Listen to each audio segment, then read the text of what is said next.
Shalom, Israel. It's that time again.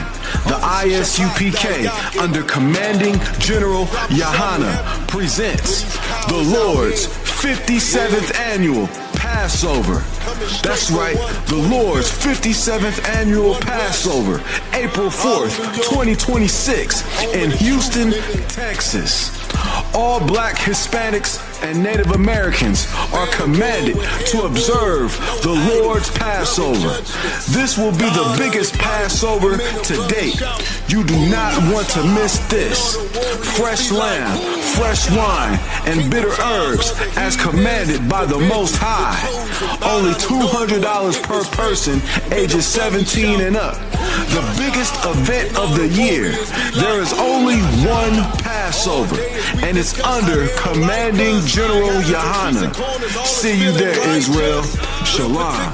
Nobody else there to compare to. Train for war, men of war, and warlike apparel. Prefer our leaders, can't get between us. Watch where you stepping.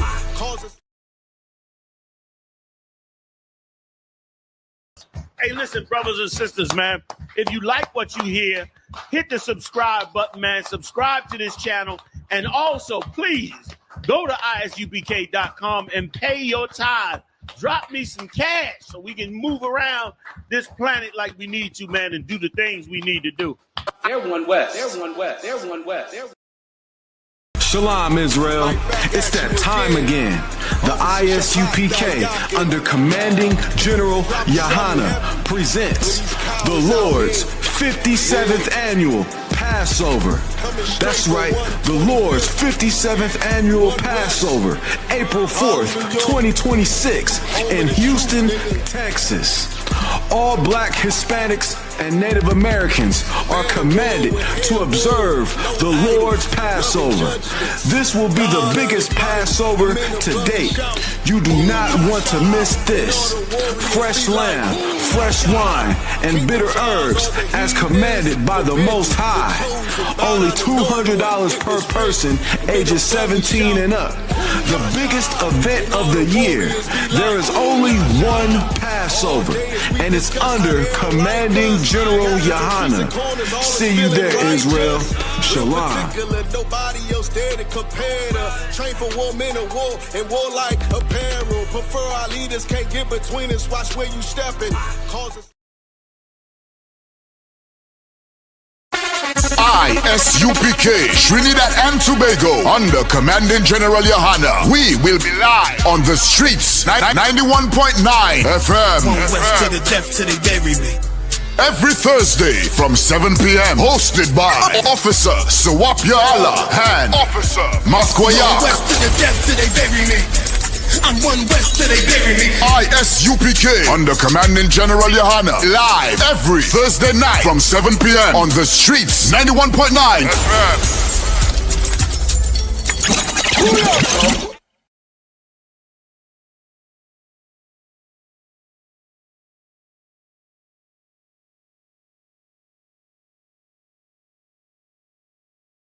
Hey, listen, brothers and sisters, man. If you like what you hear, hit the subscribe button, man. Subscribe to this channel. And also, please, go to isupk.com and pay your tithe. Drop me some cash so we can move around this planet like we need to, man, and do the things we need to do. They're one West. They're one West. They're one West. They're Shalom, Israel. It's that time again. The ISUPK, under Commanding General Yahana, presents the Lord's 57th Annual Passover. That's right, the Lord's 57th Annual Passover, April 4th, 2026, in Houston, Texas. All Black, Hispanics, and Native Americans are commanded to observe the Lord's Passover. This will be the biggest Passover to date. You do not want to miss this. Fresh lamb, fresh wine, and bitter herbs as commanded by the Most High. Only $200 per person, ages 17 and up. The biggest event of the year. There is only one Passover, and it's under Commanding General Yahana. See you there, Israel.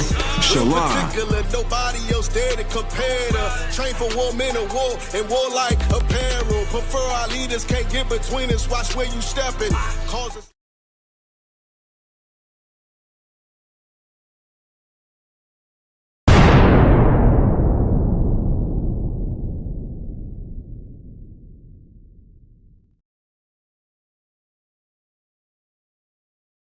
Wagwan Priest, you good? What's going on? Listen, man, I'm hearing you, man, you ISUPK brothers be talking about the Jacobites that was in Scotland were originally black. You, man, ain't reaching that. Listen, put that on the TV right there. You'll see it. This is the transportations.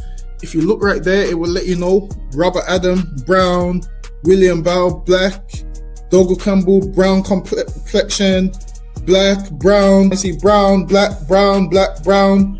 This is all the Jacobites that was shipped out of places like Ireland and so forth. This is the transportations. Right. So this is giving you the complexion of the Jacobites that was shipped out of these places to Barbados and other islands in the West Indies. Yo, that's mad. So it's saying what?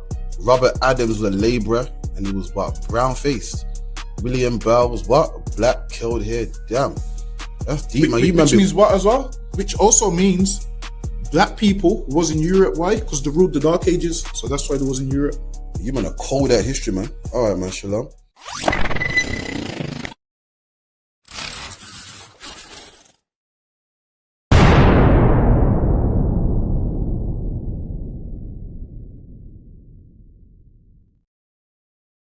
Shalom, Israel. It's that time again. The ISUPK, under Commanding General Yahana, presents the Lord's 57th Annual Passover. That's right, the Lord's 57th Annual Passover, April 4th, 2026, in Houston, Texas. All black Hispanics and Native Americans are commanded to observe the Lord's Passover. This will be the biggest Passover to date. You do not want to miss this.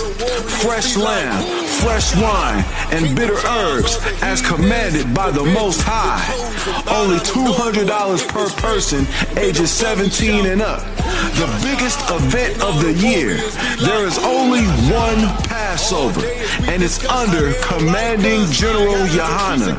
See you there, Israel. Shalom.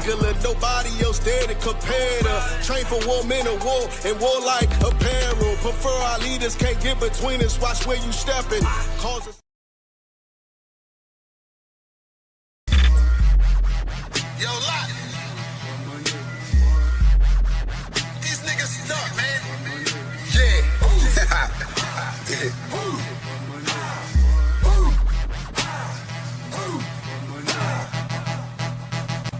Lot.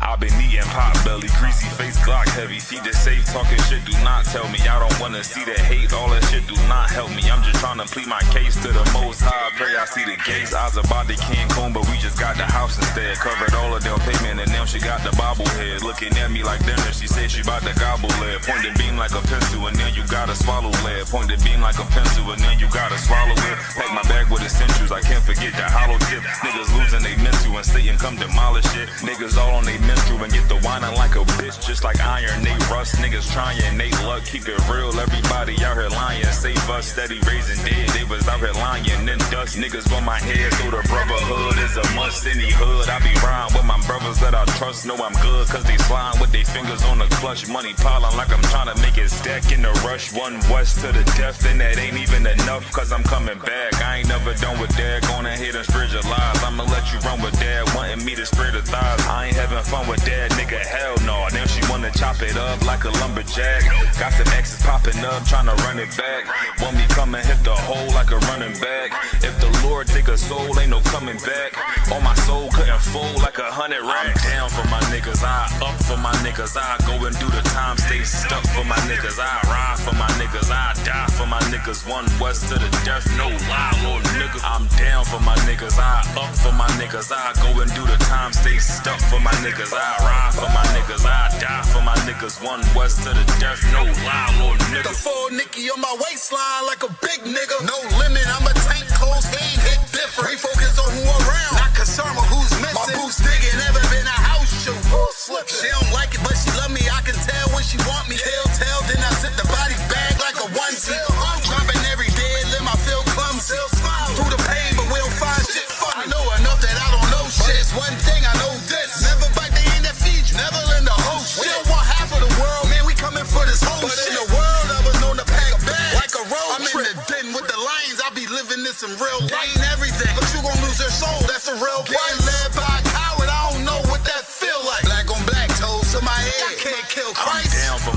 I up for my niggas. I go and do the time, stay stuck for my niggas. I ride for my niggas. I die for my niggas. One West to the death, no lie, little nigga. I'm down for my niggas. I up for my niggas. I go and do the time, stay stuck for my niggas. I ride for my niggas. I die for my niggas. One West to the death, no lie, little nigga.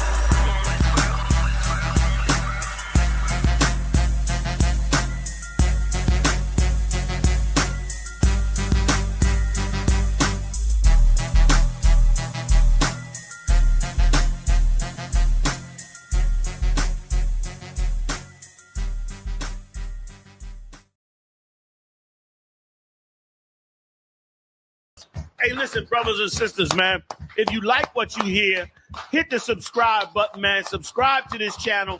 And also, please, go to isupk.com and pay your tithe.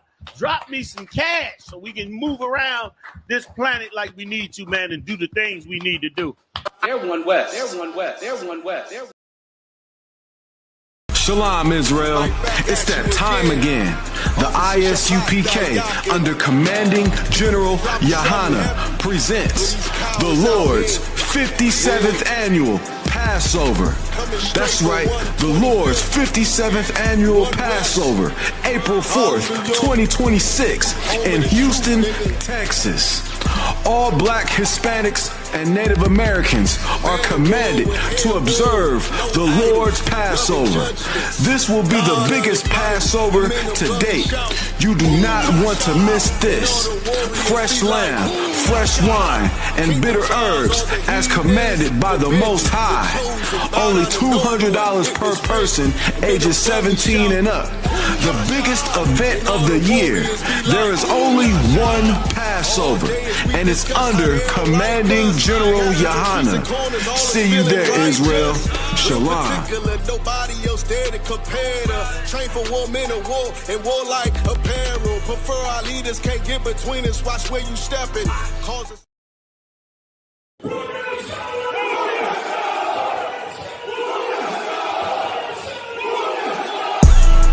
Right back at you again. Officer Shapat Dayakin. Dropping something heavy for these cowards out here. Yeah. Coming straight from 125th, 1 West, Harlem, New York. Home of the truth, nigga. Man of war with hair wool, no idols, loving judgments.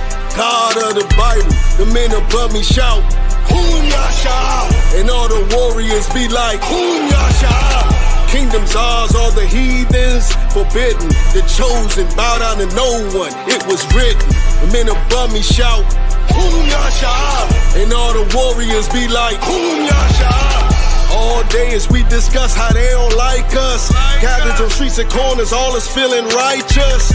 Real particular, nobody else there to compare to. Train for war, men of war, and warlike apparel. Prefer our leaders, can't get between us. Watch where you stepping. Cause a scene, you gon' see how brotherhood is a weapon. Tough skin protect our wrists. Teach girls and kids about this. Call them prophetess, a priest damn near nothing without it. More than rubies, cute and understanding when describing. Virtue loving, no lip from the daughters of Zion. Gold teeth, earrings, chains, and the rings. Precious metals, fabrics, emphatic stones, and everything. Trying to catch the slang, rewind what we rap and slang. Lost in parables, the scripture breakdowns terrible. Yasha Allah, Prince of the power, we are the Jews. God on earth, you can see it by watching all our moves. Man of war with hair wool, no idols, loving judgments. God of the Bible, the men above me shout, Hum Yasha, and all the warriors be like, Hum Yasha. Kingdom's ours, all the heathens forbidden. The chosen bow down to no one, it was written. The men above me shout, Hum Yasha, and all the warriors be like, Hum Yasha. Man of war with hair wool, no idols, loving judgments. God of the Bible, the men above me shout, Hum Yasha, and all the warriors be like, Hum Yasha. Kingdom's ours, all the heathens forbidden. The chosen bow down to no one, it was written. The men above me shout, Hum Yasha, and all the warriors be like, Hum Yasha.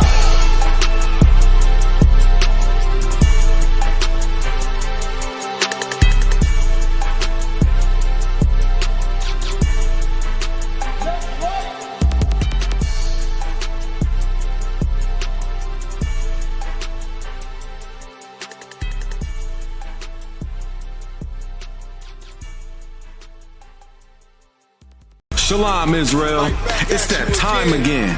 The ISUPK, under Commanding General Yahana, presents the Lord's 57th Annual Passover. That's right, the Lord's 57th Annual Passover, April 4th, 2026, in Houston, Texas. All Black, Hispanics, and Native Americans are commanded to observe the Lord's Passover. This will be the biggest Passover to date. You do not want to miss this. Fresh lamb, fresh wine, and bitter herbs as commanded by the Most High. Only $200 per person, ages 17 and up. The biggest event of the year. There is only one Passover, and it's under Commanding General Yahana. See you there, Israel. Shalom. Nobody else there to compare to. Train for war, men of war, and warlike apparel. Prefer our leaders, can't get between us. Watch where you stepping. Cause us.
See, I was born to be a soldier. See, I was born to be a soldier. See, I was born to be a soldier. I was born to be a soldier. Hey, hey. See, I was born to be a soldier. I was born to be a soldier. See, I was born to be a soldier. See, I was born to be a soldier. See, I was born to be a soldier. I was born to be a soldier. See, I was born to be a soldier. See, I was born to be a soldier. Left, right, left. I can tell you what it feels like when them problems kicking in. I call it real life. Now I'm feeling trapped. Who can I trust? Second guessing everything. Who can I love? I remember sleeping on the floor, ready for whatever. I was sleeping by the door. I was down bad, didn't want no one to know. I was on my own, didn't have nowhere to go. Everything I seen was a test. I was born to be a soldier, nothing less. This is the life that I chose. This the life that I chose. This the life that I chose. This the life that I chose. See, I was born to be a soldier. I was born to be a soldier. This is the life that I chose. See, I was born to be a soldier. See, I was born to be a soldier. See, I was born to be a soldier. I was born to be a soldier. This is the life that I chose. See, I was born to be a soldier. See, I was born to be a soldier. Left, right, left. All black is the uniform. Soldiers dead and gone, I'm forever pouring liquor for them. Try me on my brothers, and I'll be moving bodies for them. Came up out the struggle and maintained through the storm. Niggas dying for dead presidents, fucking up their residence. White man dirty tricks, they call this shit politics. Vagabonds, and they some natural born lunatics. That what they is. They shut you down when you speaking truth.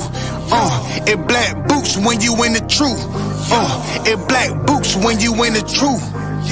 This is the life that I chose, nigga. See, I was born to be a soldier. I was born to be a soldier. See, I was born to be a soldier. See, I was born to be a soldier. See, I was born to be a soldier. I was born to be a soldier. See, I was born to be a soldier. See, I was born to be a soldier. Left, right, left.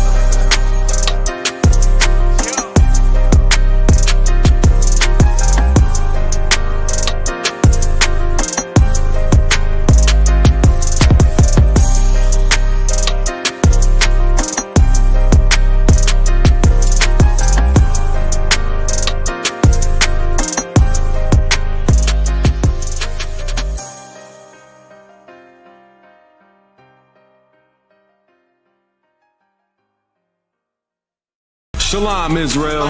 It's that time again.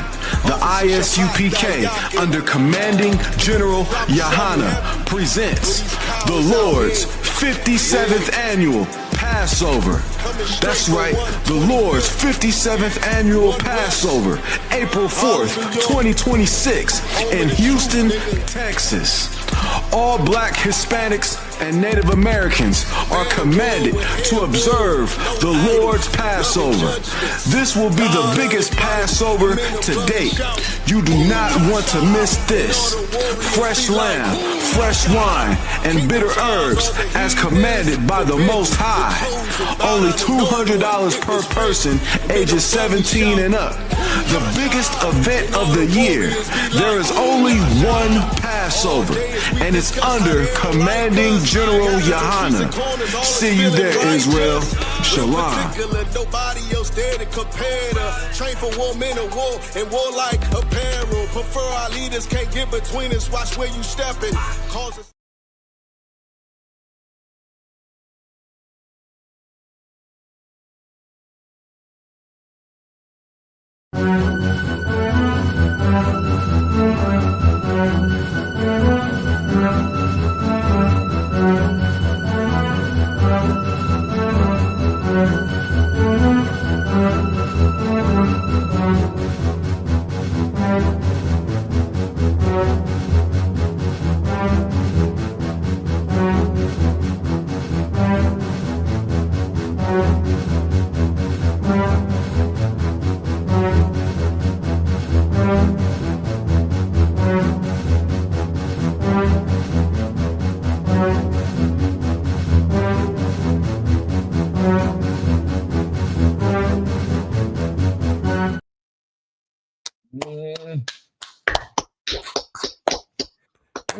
what it is, what it doing.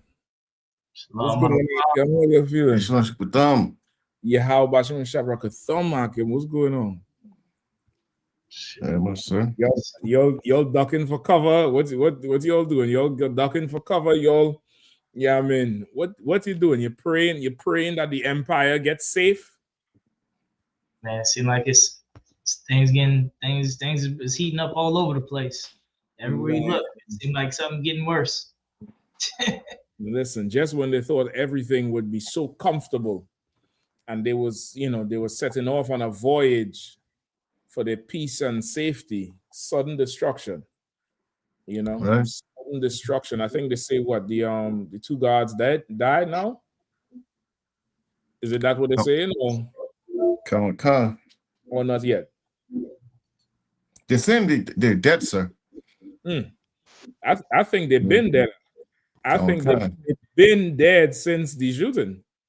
It just was getting the Charlie Kirk story straight. Yep. I mean, they've been dead since the goddamn shooting. So, you know what I mean? We're gonna see how we're doing. So we here again another Wednesday night, Black Watch Wednesday, middle of the week. Big up Commander Johnny, hardest working man in Israel. May not come on through, but we're gonna hold it down. We'll check him out every Monday night, 9 p.m. right here on the same channel, The Real General Yahana.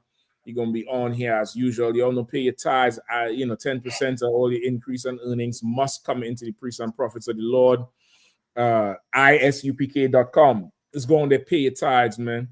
Check out the PayPal link. It'll be right up there. You all know April 4th, 2026 is the Lord's annual Passover, the 57th annual Passover, man, where we remember how the Lord punished our oppressors, punished our enemies. That's right. All the oppression they did to us. You know what I mean? Like that's what we do. That's the holy days we remember. Your Thanksgiving is not helping. That's right. Thanksgiving is not making America great again. It's not helping. It's not doing anything. You know what I mean? So everybody, $200 for every adult 17 years and over. Go ahead and get that in ASAP early so the general can put things in place. Get you all down there. Lamb, wine, bread. It's going to be a good time down there in Houston. Y'all make sure and, get your stuff together, get your flights, your planes. Lord allow this is the last one. We've been saying it for a while. Yeah. Boy, oh boy, Lord allow this is the last one. And we can be up and out of here. Yes, sir. On time. Yes, sir. We're looking like where you don't want to start. You don't want to start with the pew pew, or Go you get a few of the other stories first, and then jump in with you, because I don't understand it. They say that's the safest place on planet Earth. And they said the Pope in more danger than 17th and 16th Street, H and Pennsylvania. That whole area. They say it's the safest place.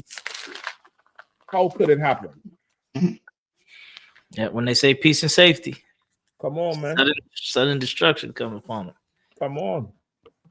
Yeah. Man. So we're gonna rock with it tonight. Y'all chiming in the chat. Y'all like, share, and subscribe. Y'all know we are the usual suspects in Bathawana. Shalom, sis. How you doing? Give back what you stole. Always on the inside. Shalom, brother. True Supreme 7. Notice it in both critical condition. Tawada 2. True Supreme. I don't know. They're saying the dead critical. I think they're trying to make up their mind. America is burning. Hey, shalom. You know what I mean? Who else we have? Amanabath. Shalom, sis. How you doing? Kushab lawyer. Hey, shalom, sis. How you doing? How you doing? Tony Babylon. Shalom. Malak Ban. 9761. Hey, shalom. Kayad 1. Shalom from Alaska.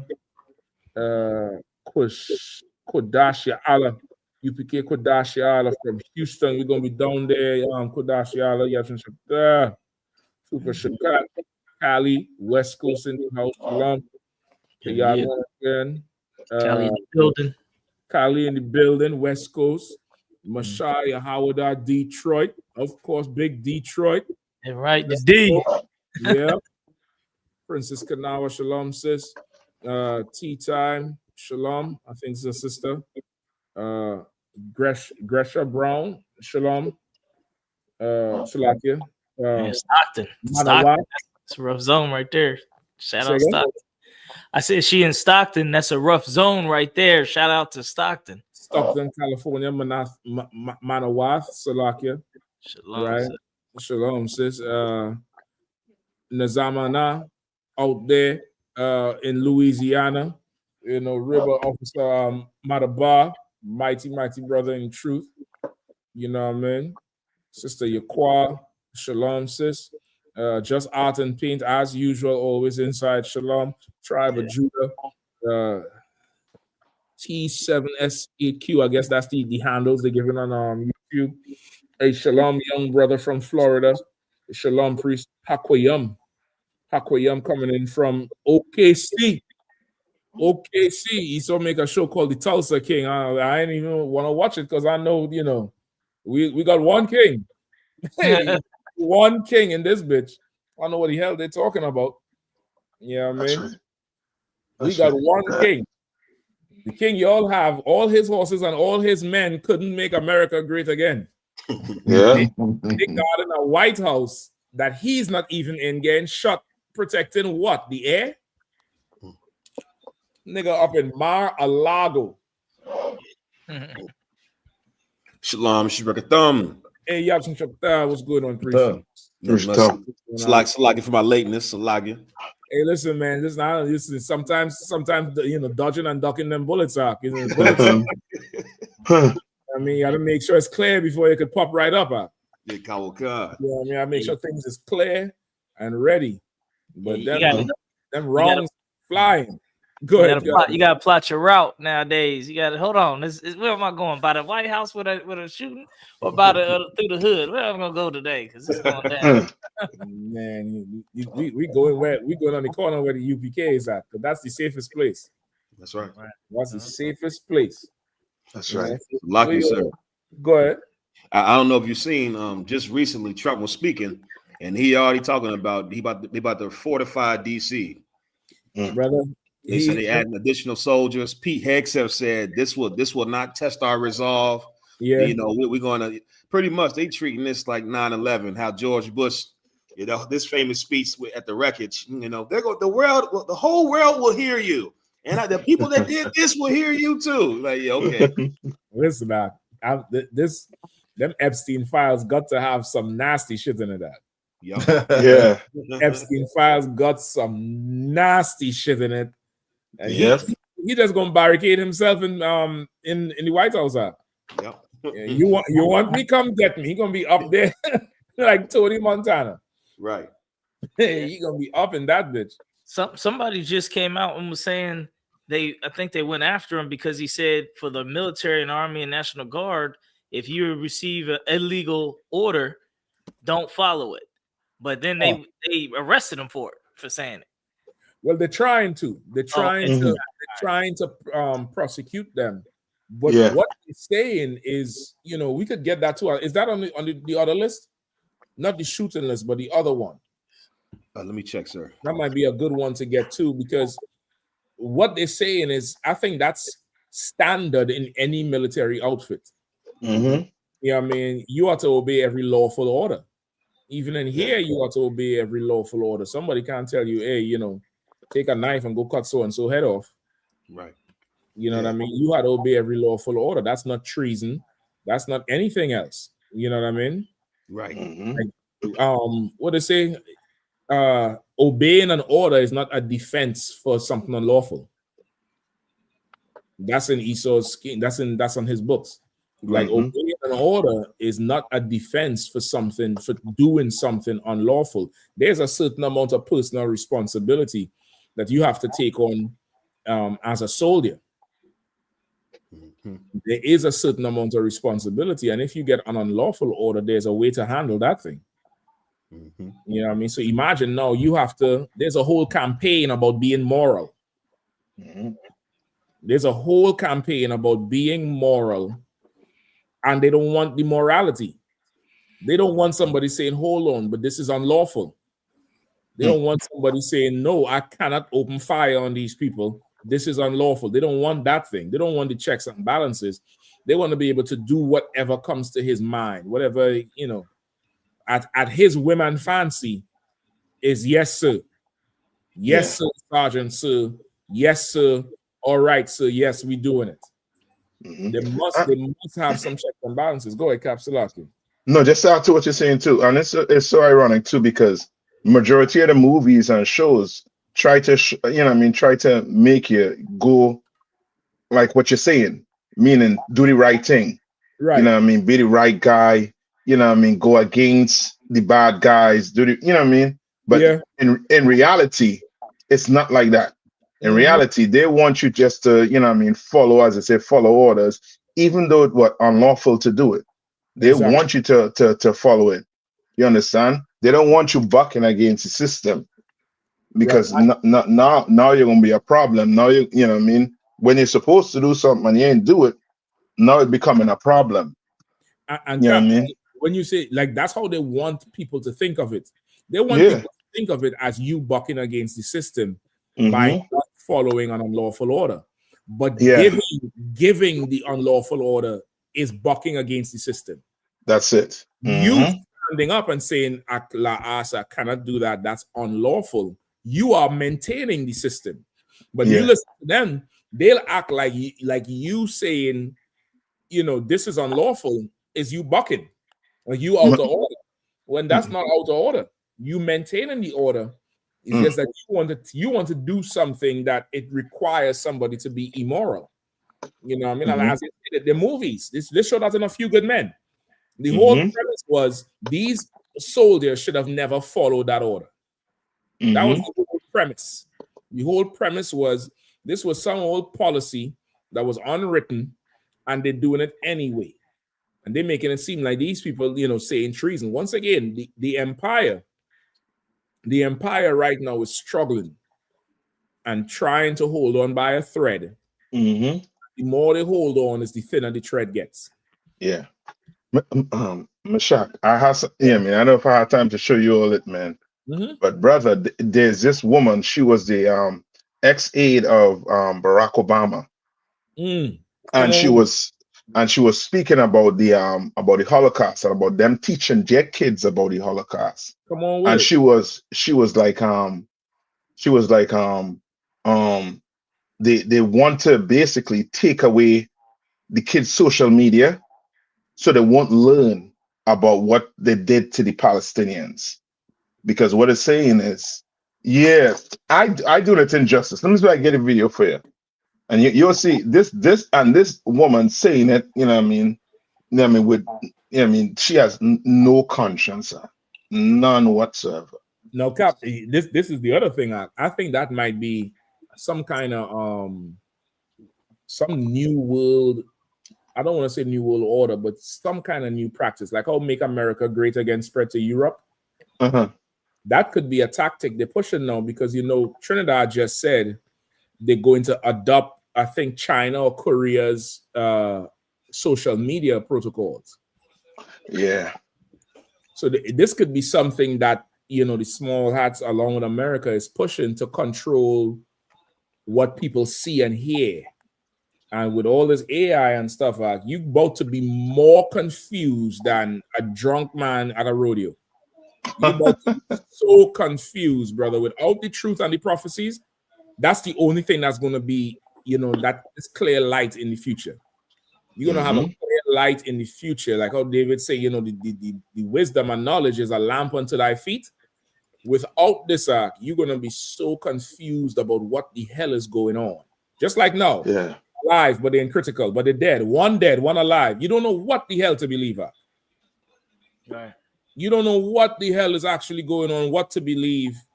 And I'm supposed to believe some Afghan shoot these two soldiers and he made it into custody. I'm supposed to believe that. When a sister with a car, you'll execute her right there in the car.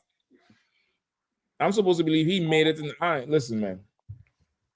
You Christians, go pray for the empire, since we the cult and we evil. Yeah. Right. And your prayers. And it's just like, do you remember the two Israelis that got you know what I mean, shot on alive coming out of, you know what I mean? Where's the court case? We hear nothing about that. Yeah. Nothing. Yep. They're playing a different game with us. They're definitely playing a different game. So, did anybody find that story with the about the military orders? Yeah, I got it right here, sir. You have it? Copy from the video? Yeah. All right, no, let me see if I play the video first, then we'll come to the story because come on. You make a skip to like 4 minutes and 32 seconds. 4:32.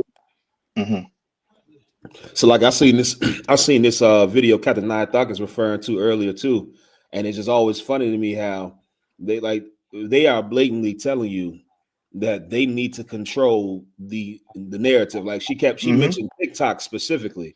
She's like Jewish kids or Israeli kids are logging onto TikTok and are being bombarded with images of slaughter in Gaza.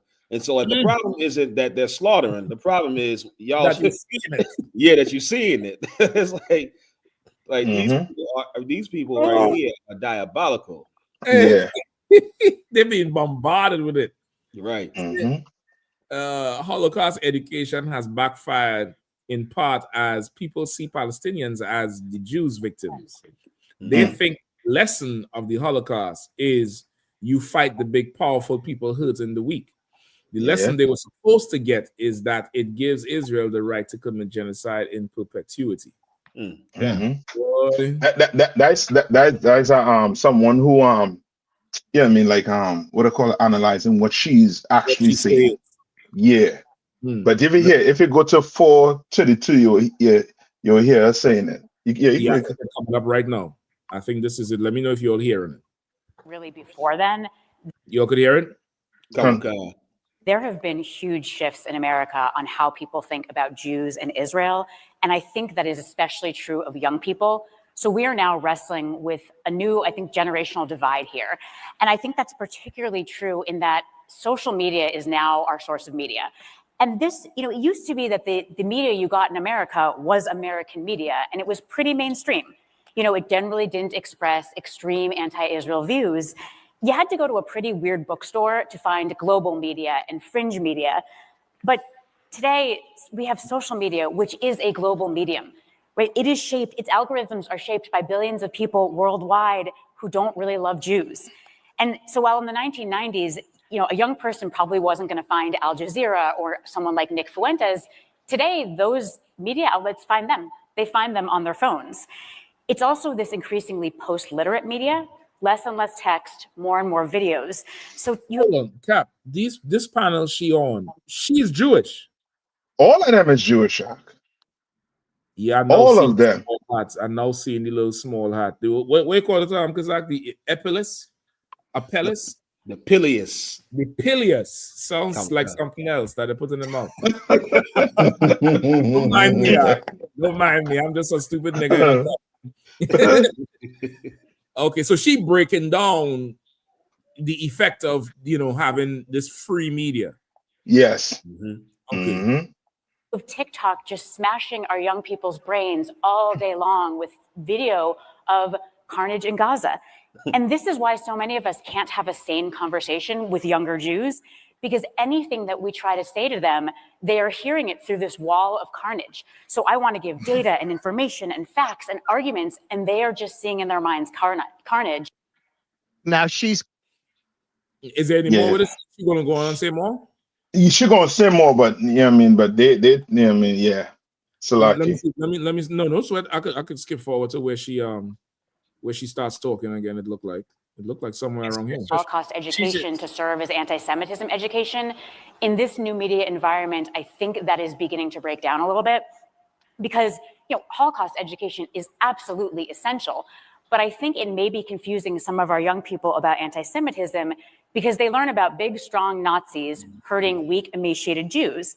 And they think, anti-Semitism is like anti-Black racism, right? Powerful white people against powerless Black people. Keep going. So when on TikTok all day long, they see powerful Israelis hurting weak, skinny Palestinians, it's not surprising that they think, I know, the lesson of the Holocaust is you fight Israel. You fight the big, powerful people hurting the weak people. I mean, 1 + 1 is 2. That's it. Yo, Michelle, she's saying it like, well, this is a far-fetched conclusion. Right. Yeah, she a speechwriter, so supposedly she a speechwriter she was for Barack Obama and Michelle Obama. So, but her regular talking ain't really as clean as her speech talking would have been, because I'm sure in her speech she wouldn't have said it like that. Yeah, well, that's how the movies is made in Okapash. The lines that they say, somebody writes in it, but Schwarzenegger make the lines come alive. Right. What I mean? So I'm sure if Obama gave this argument, everybody would be like, you know what, that's true. Right. TikTok is the problem. and to Butu, she comfortable because she around her people, and they're talking about the survival of their kids and what they want their kids to learn. You know what I mean? Like, and that's for sure they have control of everything in their society. And not just their society, they are controlling our society. Because she said that it's essential that they learn about the Holocaust. When you hear Black people don't even want to teach the kids about slavery. Like, to a Black person, slavery is not essential. Mm-hmm. You understand what I'm saying? When slavery is supposed to be essential so that we could learn a lesson of who the oppressor is. Yeah. You understand what I'm saying? Yeah. That's why she was like, you know what I mean? What they want to teach them, it's TikTok is now messing that up. So now guess what? Let's go buy TikTok. Let's go buy all the media. Let's go do this so that we could decide what's coming out. We could decide what our kids learn, what they watch, and that's it. Because if you're somewhere in the video, it tells you that they no longer, Grok is no longer going to translate Hebrew to English, because they don't Grok. That is what TikTok use, Twitter use, or X use translate the language from Hebrew to English, so we can hear what these people are saying. But they say that it's done. They ain't translated it no more because it's getting too much negative effect. Well, stop saying the negative shit. Like, goddamn, Netanyahu got up and said, you remember the peace deal? He said something in English, and then told United Nations something totally different in Jewish. Mm-hmm. So, boy, is there any? Let me grab some more from it. Salaka, sir. Yeah, go ahead. All I can think about as I'm hearing everybody speaking is the Lord heard our prayers. You know, open up the airwaves. Yep. Everything's exposed. Once the airwaves got opened up, everything's exposed. Yeah. You know, I have an AirPod, sir. Right, my AirPods. It translates live a different language. Somebody could be speaking Arabic, and I'm listening, and it's telling me what they're saying. Get the fuck out of here. I thought that was bullshit, man. You holding out, man. You holding out. A warrior link in the chat. Grok right there. You got the Grocko or Grok or whatever it is. Okay. So that's the link in the chat. Yeah, so the airways have definitely been opened up. The Lord definitely heard our prayers. And a lot of people don't understand. They think this is just by coincidence. No, this is the Lord hearing the prayers of the prophets since 1969, asking for this to happen. That's right. I mean, and now the earth can't handle it. It's happening. The earth can't handle it. They're malfunctioning because the whole time, you know, we've been asking for this because we know that they hide what they're saying. Yeah. I mean, now they can't control the media no more. I mean, they can't go to whatever media they want you to see. Now, TikTok is the media now. Mm-hmm. I mean, that's the problem. Like, listen, you so right, dog. Like, Hawar said right. Don't believe your lying eyes. You know what I mean? Like, don't trust your eyes. Don't trust your eyes. Don't trust your ears. Listen to what we saying. That's right. Like, this is them, and once again, you Christians, you say we evil. Well, let's pray to each of our gods. I'll pray to my quote-unquote evil God. You pray to yours, and we'll see whose prayers get answered. Right.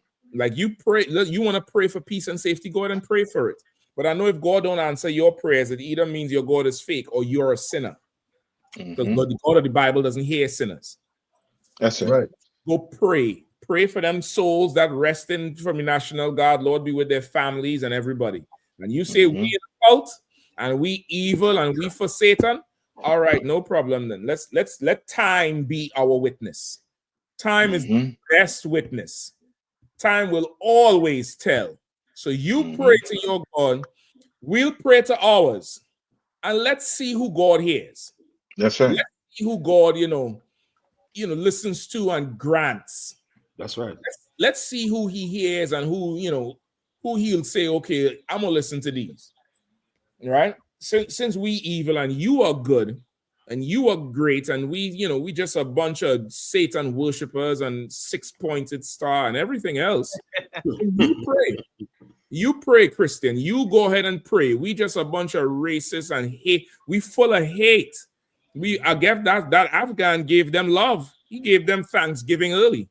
If we full of hate, we so full of hate, and we evil, and you Christians are good, I want you to pray to God to bring peace and love and unity to America and let it fall with snow this December.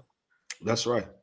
And if God doesn't hear your prayers, maybe God don't want Hershey's to fall. He don't want peace and love. Maybe God wants what we want.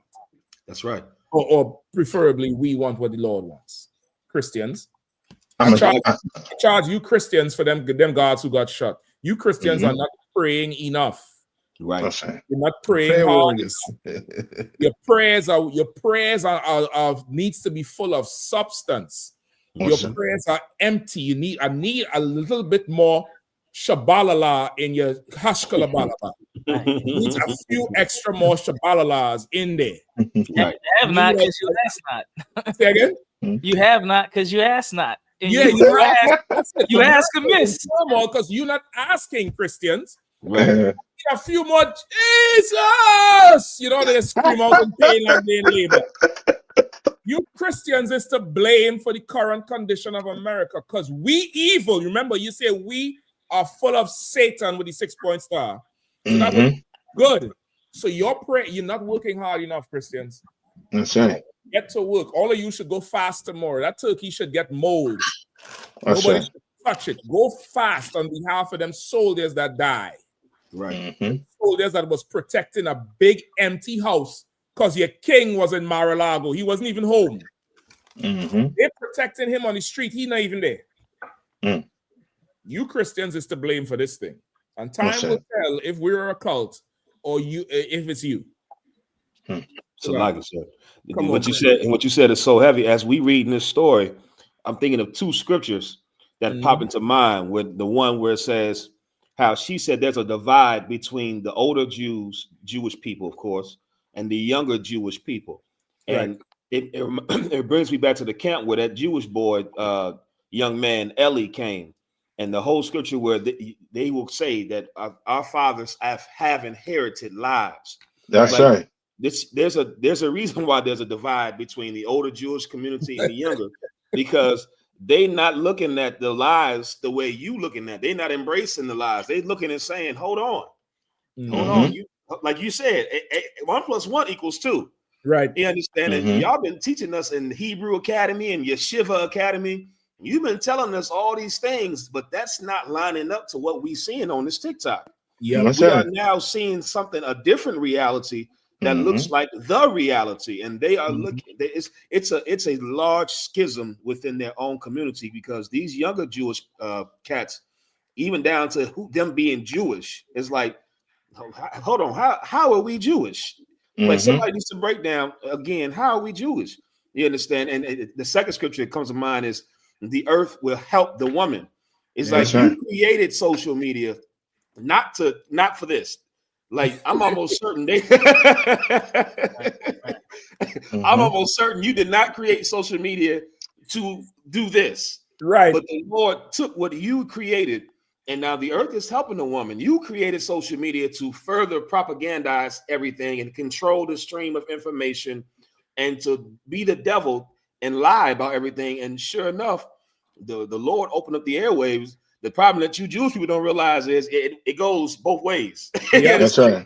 If you open it up now, you open it up for everything to get through, and the Lord is putting the truth in the stream. You understand? It's like you put a little bit of dye in water. Yeah, you know what I'm saying? That dye. Ain't clear no more. If I could jump in there too, say what you're saying is so heavy, Warrior, because the lies, they can't stand scrutiny, especially when the truth is out there too. Like when you putting the truth out there and the lie out there, and then you let the people scrutinize it, the lies ain't going to stand. A lot of those small hats, they taught ain't built for scrutiny. Right. Like they know ain't built for somebody to ask them, well, what does that mean? I remember when I was in university, and I was learning a little bit of the truth, and somehow some type of battle in there. I was battling some devil about something, and he was like, I think Christ came up, and he was like, yeah, Christ was a Jew. And he thought that was like that was gonna end it all by saying that. I said, yeah, from the tribe. That means from the tribe of Judah. Right. He was like, huh? He ain't know what the hell that meant. But he thought saying Christ was a Jew was gonna like he just dropped knowledge. He dropped a bombshell. Yeah. So, so that just let you know where they at. You know, as far as they not ready to really the information that's being put out from the Lord. They not ready to. Do you see the lady? She ain't even addressing knowledge about what's being said. You know, and I know they hearing it. Where the other tribes at? She's saying she's coming with stats and history and facts, and she's not. The stats and history and the facts is being streamed right now. It's being televised, and that's the whole issue. And both of you are saying, because you remember there was a time when the internet was new. All you had to do was ask a Jewish man what tribe he from, and he self-destruct. Yeah, he self-destruct, and because of the truth that we teach, now they're starting to talk about the different tribes they're from. Now they're starting to do this thing. How you know what tribe you're from? They do a raffle and pick from a hat or roll dice or some dumb shit. You get the point? That's what they do now. But because we have the practical knowledge, I like what Kazak's saying, they just come with a doctrine. What they're passing down is not something that's culture or something that could stand up to scrutiny.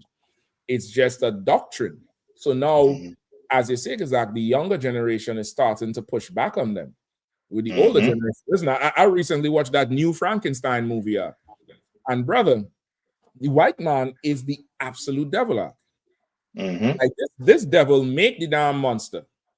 The monster, stand up strong, and he hates the monster and starts to abuse the goddamn monster, and then goes to kill the monster. The monster says, make another monster like me so that we could be monsters together. He said, I am not a monster, but I am. Brother, the devil who made him lost his mind and wanted to kill it out. And that is the oppressor. The oppressor cannot feel for nothing, even though he tries to be God.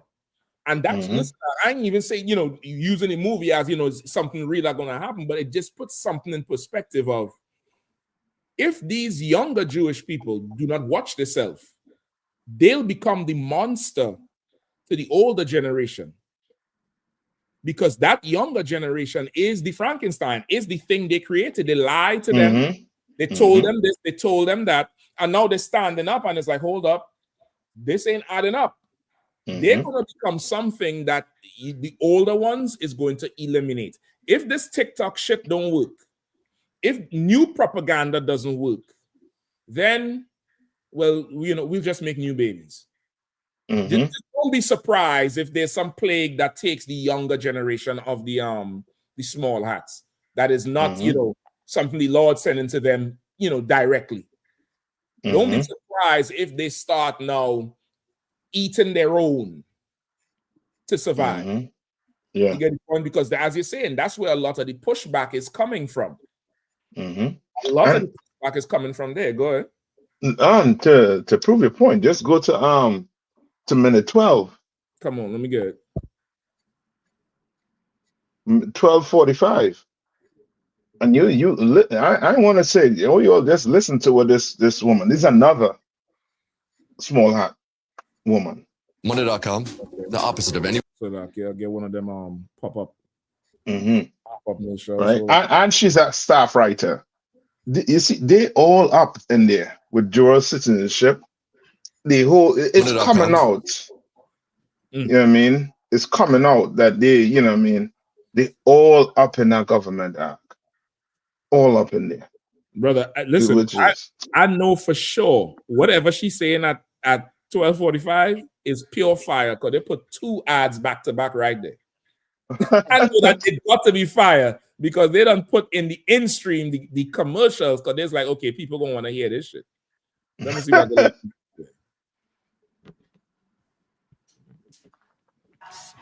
I think if I were to die today, would be included in my obituary. It included there was so much controversy over it, but no one has very proud of facts, it. Which were she wants it on her that, epitaph. In 12 out of 12 instances of photos that were alleged to show starvation and famine in Gaza, we actually found that these children had really complicated medical histories. These were just the first 12 examples that we looked into that were circulating online.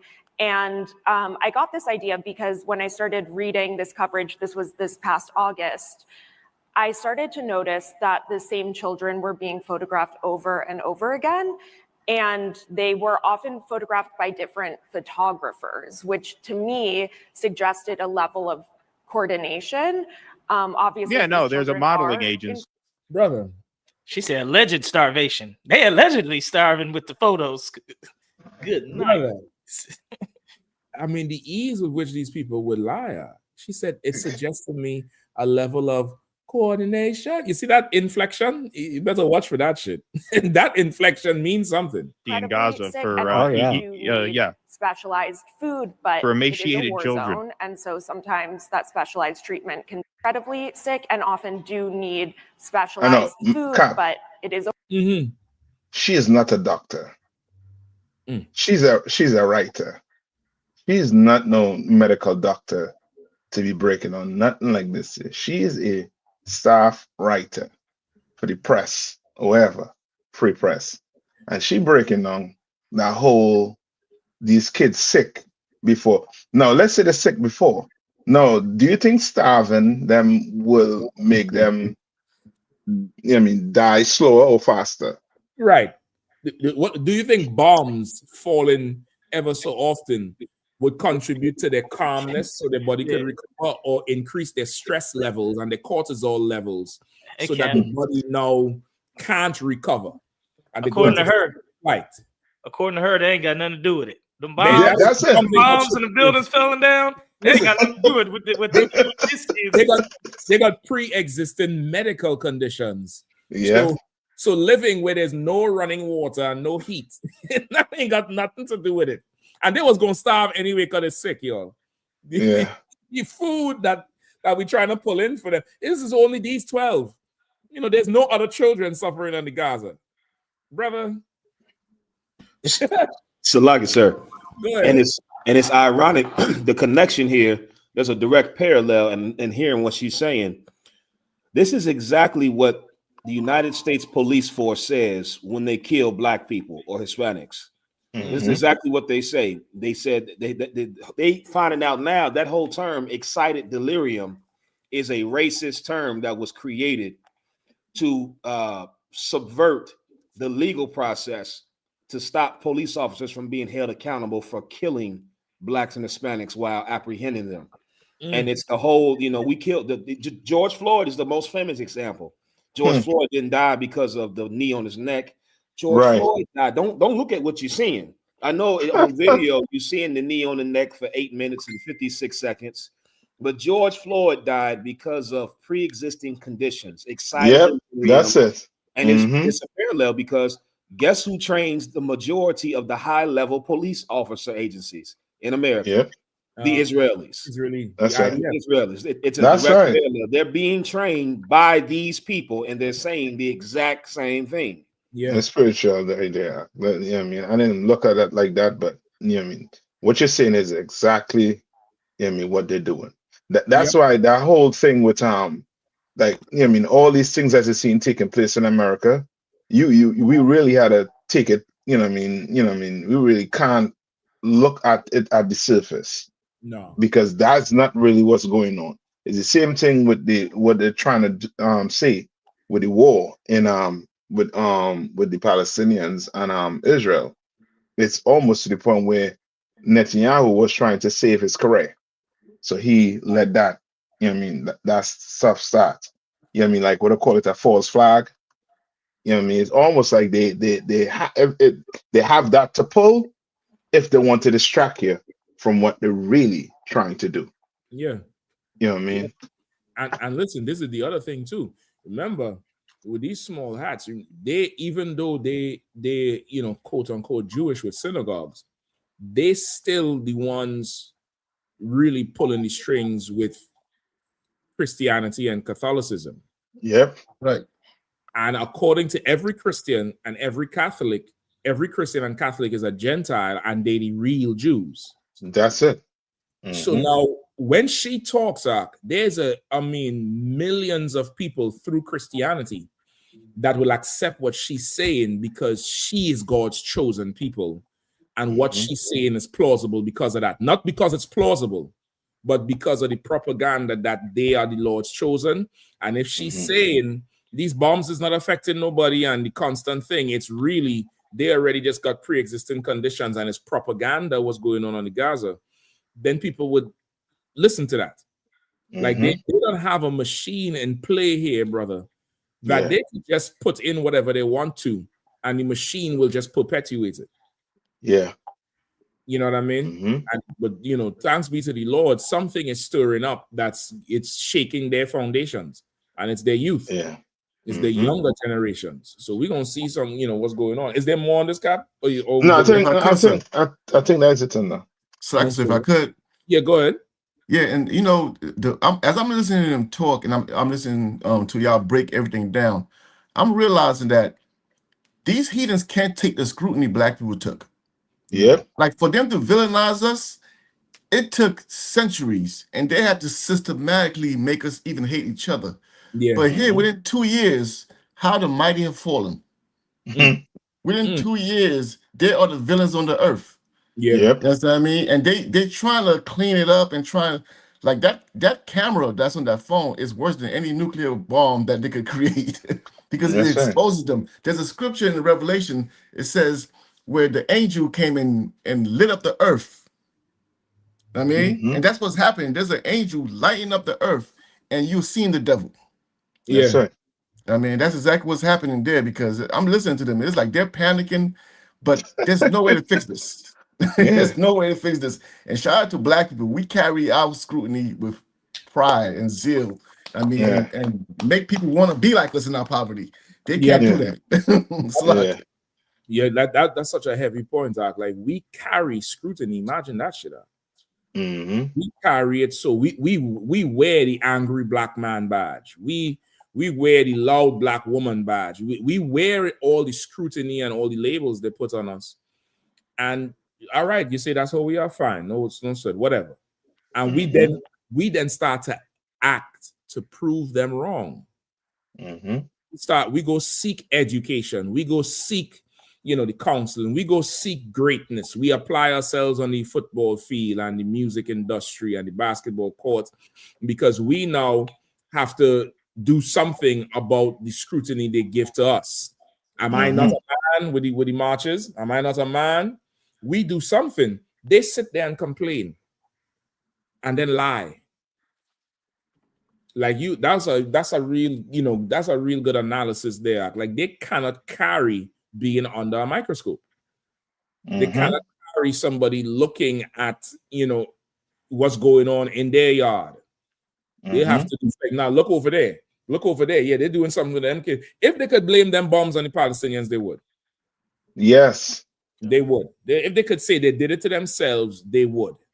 They absolutely would. Cap, if I could, and let me just play a little bit more from what she's saying, if you don't mind. No, you can. War zone, and so sometimes specialized treatment can be hard to get a hold of. But so the children with medical, what are you gonna do? Just food. People with pre-existing conditions are always the first to, of course, suffer the most and die in a public. These people are. They think this is a known. Think this is a known. And they were already sick. And not a confession. Yeah, they were already sick. That means they're going to starve to death first. Like, that's not even a point. Right. It's way more complicated than these stories allege. And actually, because of our reporting at the Free Press, multiple news outlets had to issue corrections, but still these images circulate online all the time and have often motivated violence against Jews. Olivia, thank you. Where? For your work. Like what?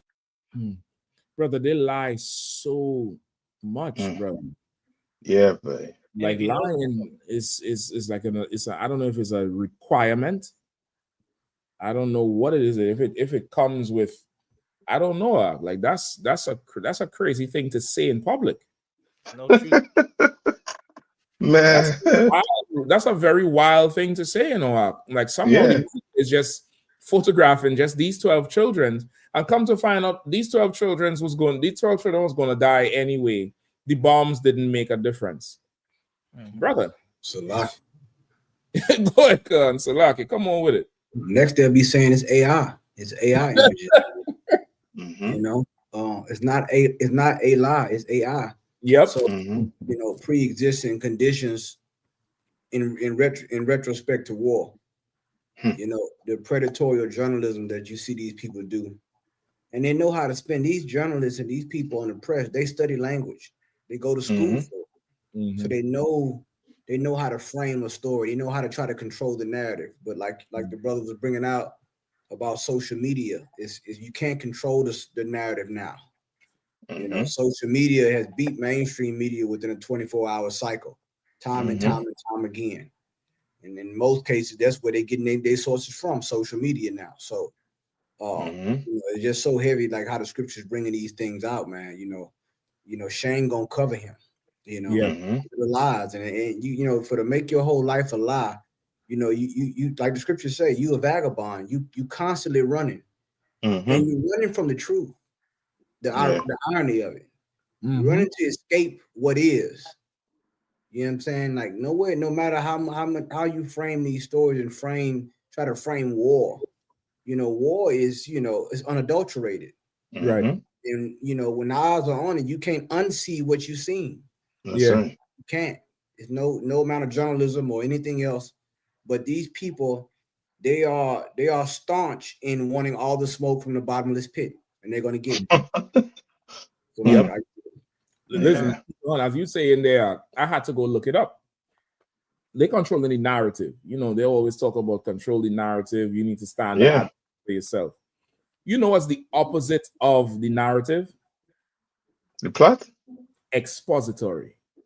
Like you have narrative writing. You could write a story as the narrator and tell the story. Then you have expository writing, which provides evidence, statistics, or results and focuses on the fact of a certain topic. This type is not meant to express opinions, which is why they have to stop TikTok, because it's exposing them. It's expository. They have to, you know, censor what you say because that's expository. They want the narrative. They want to tell the story. That's it. Yeah. Like that's so, like I say, the words, brother. And it makes sense now that these two people who talk is speechwriters and they wrote for Barack Obama on them. Yes. They know exactly how they're doing this shit. They have to, you know, they have to get rid of the expository side of it. Stop exposing shit, nigga. Too many pictures, too many TikToks, too many people they're bombarded with the images. The images is expository. All you want to do is narrate to people what the hell going on. Yeah. You don't want to see what's actually there. You don't want to see that thing. Well, no problem. Afghan done blow away 2 of your soldiers. They shouldn't have been in DC anyway, Trump. Yeah. They shouldn't have been in DC anyway. Just like when you first put the soldiers in DC, some white boy went up in Minnesota and killed all them kids in that church. Yep. You're misallocating where your resources should be. This is your fault because you want to narrate what's going on. You don't want the expository. You don't want that. Come on. Cap, you took me to back to AP English right there. That's it. that's me and my favorite subject. Mine too, sir. Now I have a story. Now I have a story. You're gonna tell you after this one. Go ahead. Sir. But what you're saying is so heavy, and this is how you know. Okay, the Lord is past, present, and future, because what she's saying about the pictures, I recall that there's been an organization who have led in showing the pictures and exposing what Esau has done. They go out in the street corners, they have wooden signs, and on those wooden signs are pictures that expose who these people are. And those pictures are the reason why we're in here today, because it has revealed who the man of sin is. That's right. Y'all trying to keep like you. A lot of y'all think y'all so deep and so heavy and so spiritual, nigga. There's nothing more. There's nothing that is beating the Bible. There's nothing that is beating the truth. There's nothing that is beating the prophets of God. And the ISUPK under Commanding General Yohana since 1969 has been exposing the narrative.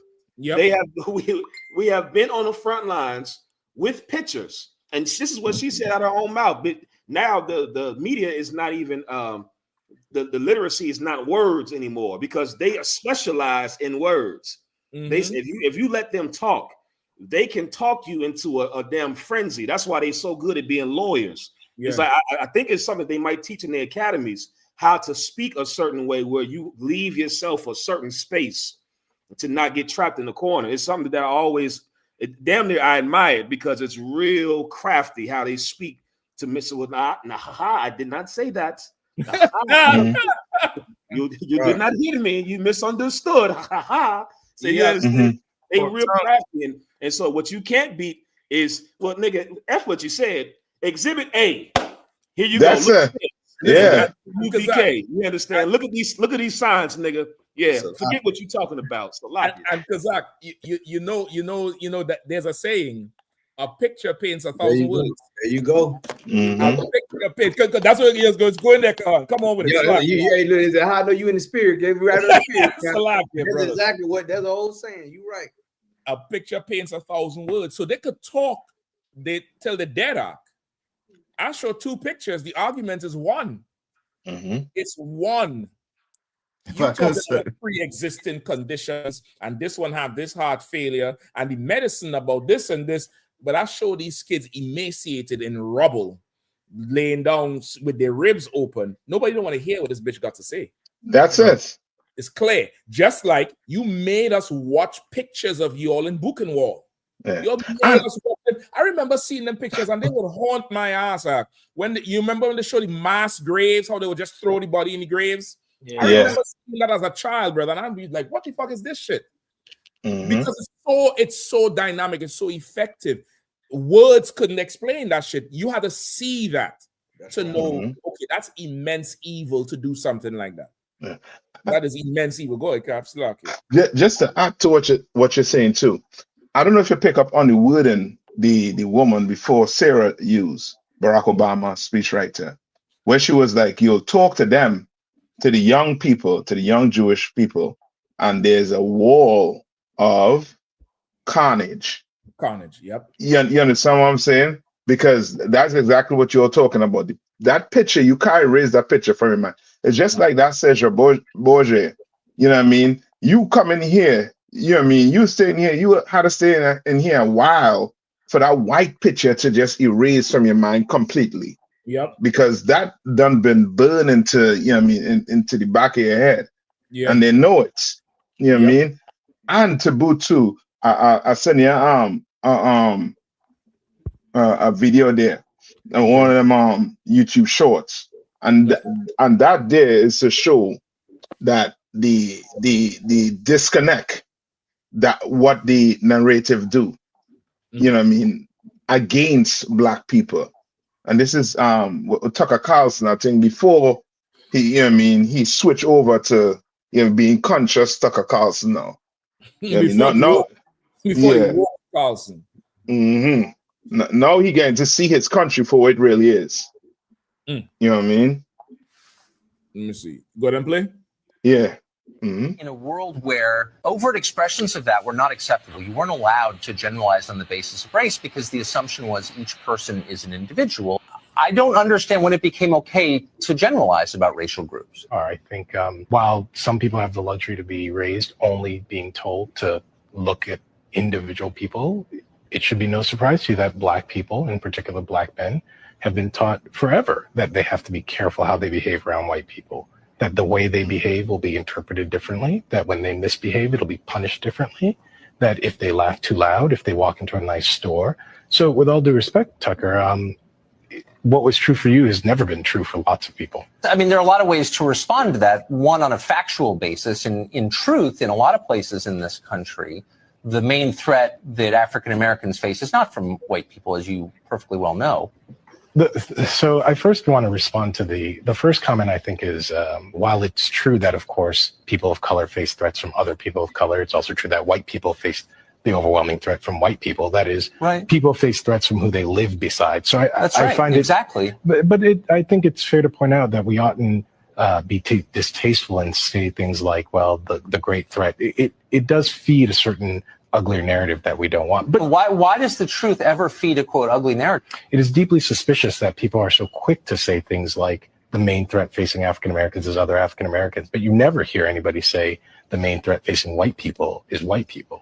So you say, for example, I will have to discuss with my boys whether they can truly be friends with white people. History has provided little reason for people of color to trust white people. And the argument I make is, look, in a country where it turns out that when the most vulnerable people of color are under threat, those who they count on are nowhere to be seen. If we have a president who marshals forces of hatred and anger and divisiveness and frankly, just danger, if the people who call themselves your friends are not going to push back against that, then maybe you can tell me why it is I should trust those people.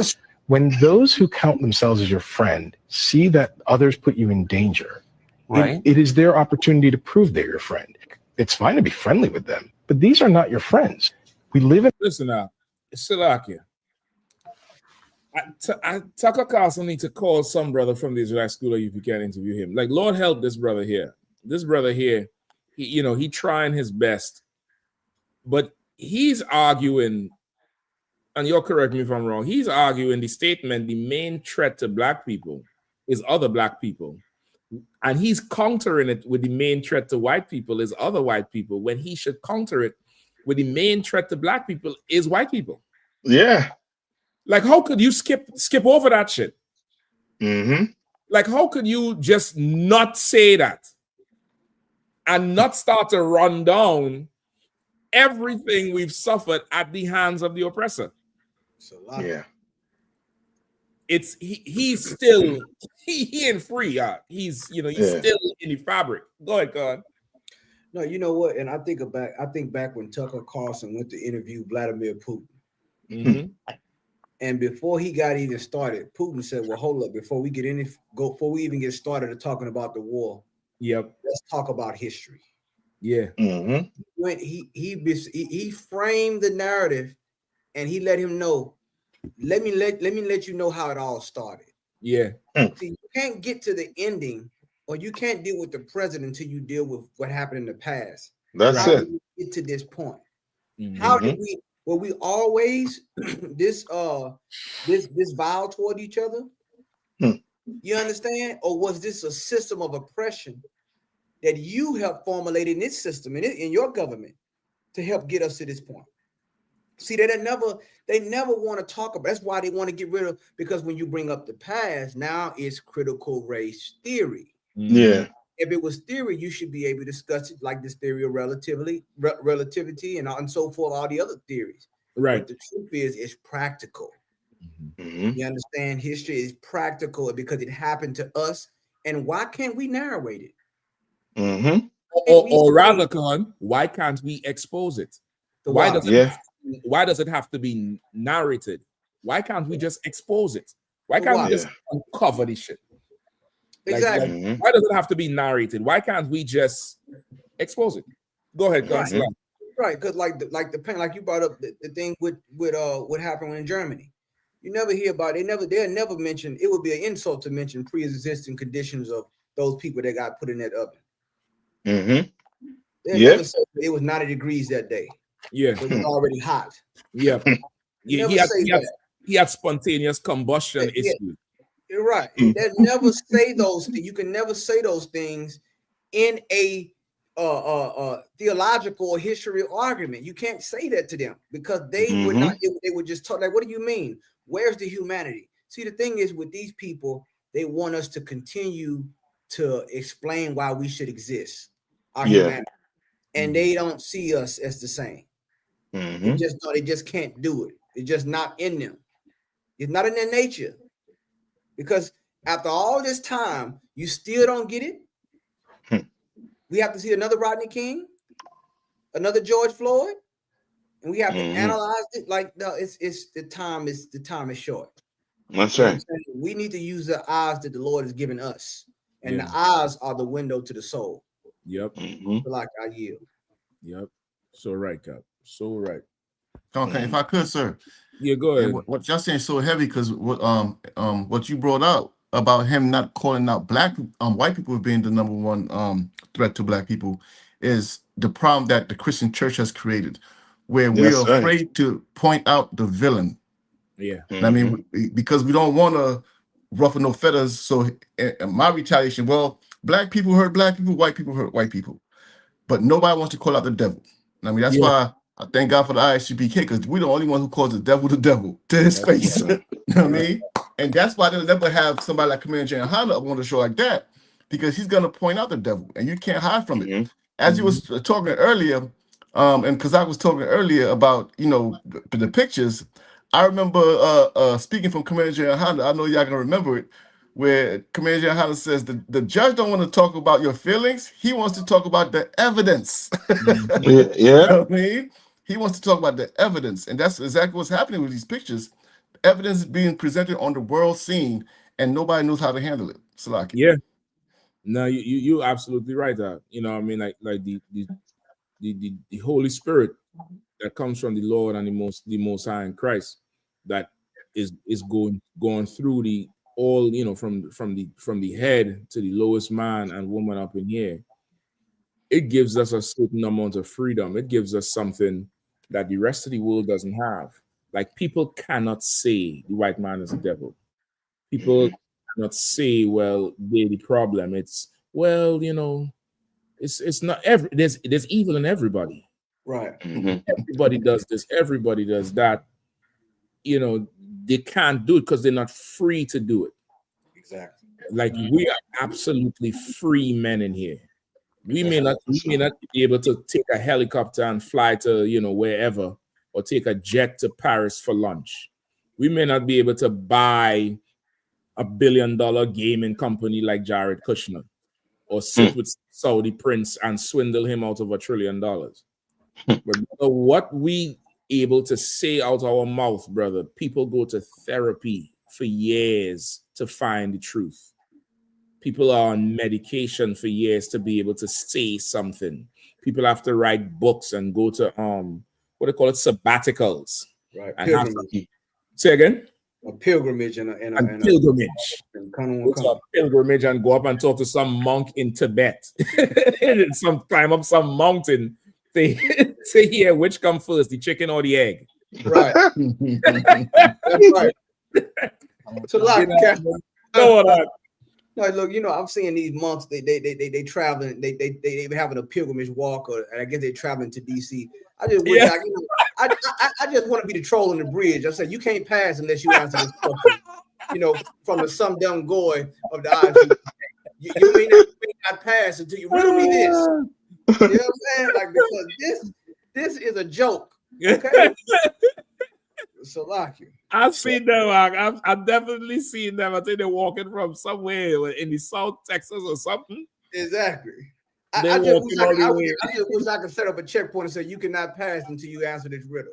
Listen, you take them back to Sesame Street there. Until you answer these riddles 3. What's the password? So if I could say something about Kapash. It's so valuable, and it's something that we probably sometimes take for granted because we are around each other so much. And the conversations we have are, you know, truth. This is really what it is. We call it as we see it. But brother, there are people in the world that they cannot do it. Their brain can't even wrap around that. You understand? And it's just, you know, to shout it out tonight, where if you in here and you understand what I'm saying, you know, count yourself very, very fortunate. Like the Bible say, I know your poverty and thy works, but thou art rich. Brother, sisters, you have something that is gold in the earth. Stand up and not stutter and say the truth. That's it. And that's gold. You mightn't see it now, but brother, it is gold. Listen, Kash Patel got up there and lied this afternoon. Headset lied this afternoon. They all lied. What you have in the Israelite School of UPK is the truth, and it is solid gold. And time will tell. Salaki, go ahead, Kapash. Now, what you're saying is so heavy because I'm starting a campaign where, because this is something that Black people that scared to say.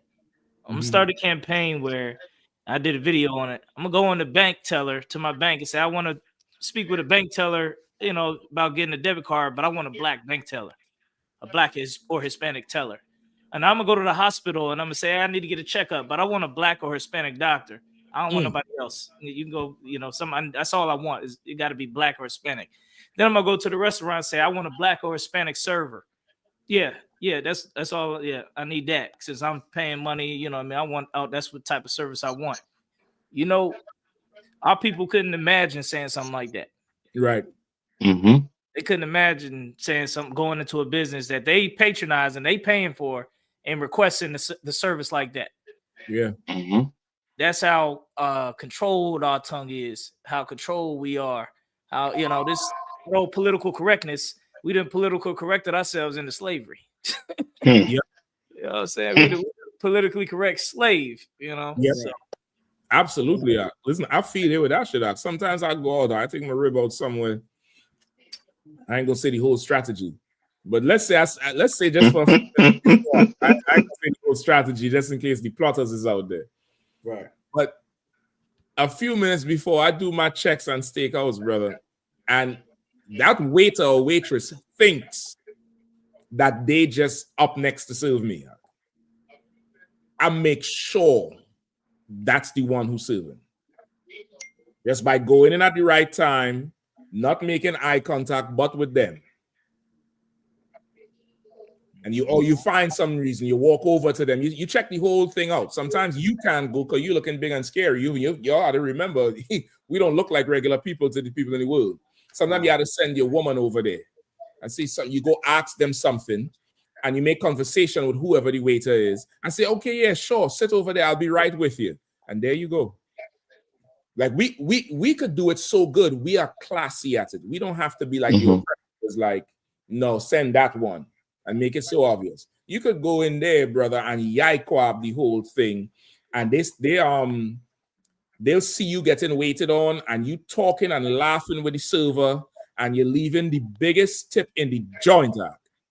That's what we had to start to do. Kapash, like what you say in there, brother, just from rolling with Commander Johnny, I know Nathak and Kahan and Kazak for sure know it.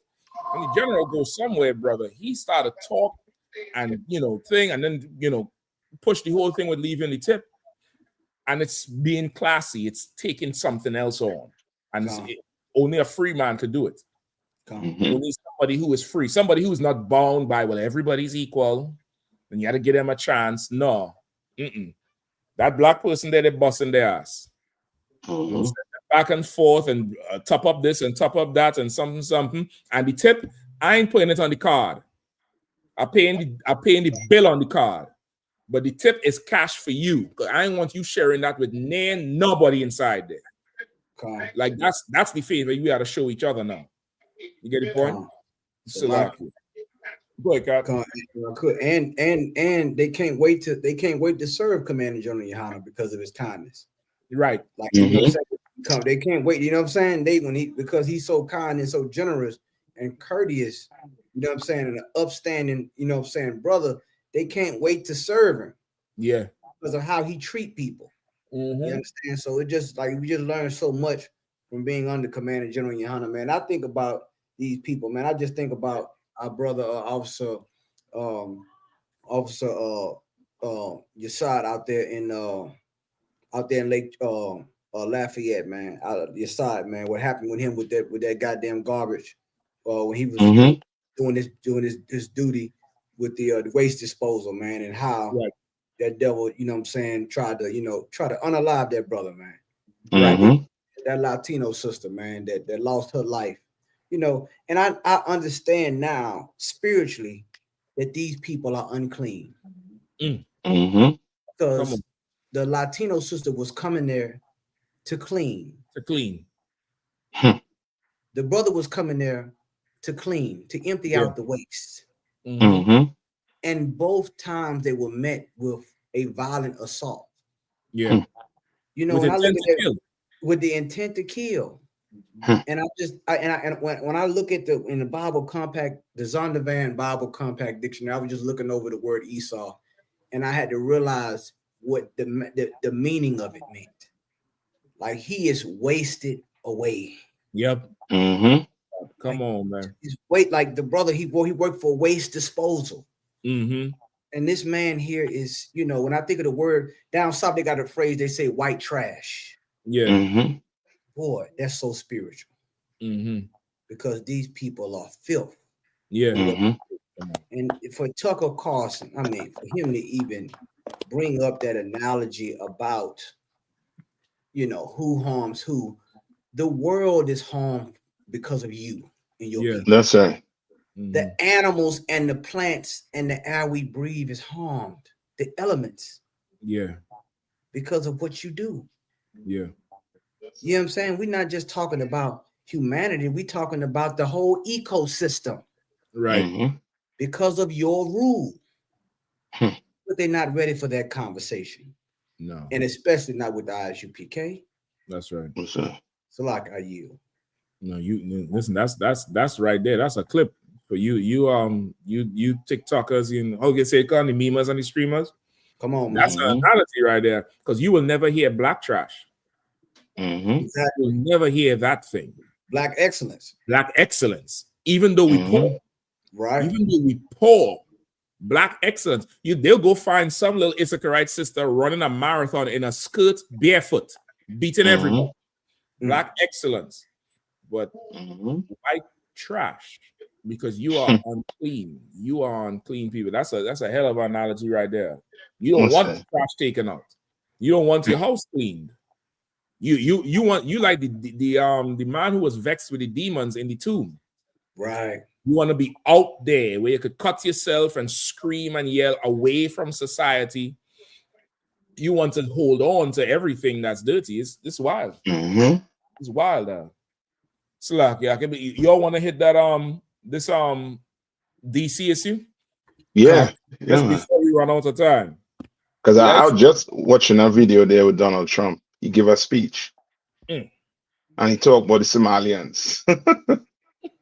You see those Somalian gangs, how they're in Minnesota destroying our city. So he going after the Somalians and them and the Afghanistan. What is he talking about? Brother, I don't know. He alone know, but that should show you, you know what I mean, like you getting rid of the people who holding up your country, the Hispanics. You know what I mean? The brothers in South Central America. You getting rid of them. And look at what happened. You know what I mean? Look at what happened. And then you know who you blaming for that, right? For them Afghanistanis being in the country. Who? Joe Biden. Sleepy Joe. Yeah. Biden. He said the Somalians. Hold on. I didn't even think this is a speech. I think this is just a quote. No. It's Fox News. I don't know. I don't think you can play Fox News. No, I could play Fox, but I'm on a Fox. Yeah, I'll send it right now. I'll send it right now. All right, send it. Let me just get a little bit of what she's saying here. But go ahead. President Donald Trump posting on Truth Social that he will terminate the temporary protected status for Somalis in Minnesota. In his post, he says the reason is, quote, Minnesota, under Governor Walz, is a hub of fraudulent money laundering activity. I am, as the President of the United States, hereby terminating, effective immediately, the temporary protected status, TPS program, for Somalis in Minnesota. Somali gangs are terrorizing the people of that great state, and billions of dollars are missing. Send them back to where they came from. It's over, President DJT. Listen, this is what I need Trump to say. I need Trump to say the Somalians are eating dogs and cats. I need to hear say these Somalians are eating dogs, cats, and pets. And I'm gonna be done with that. Send the petition to me, Johnny. I'll sign it. Send the petition over here. I'll sign that shit. Get them out. Get him! It's a lucky cap.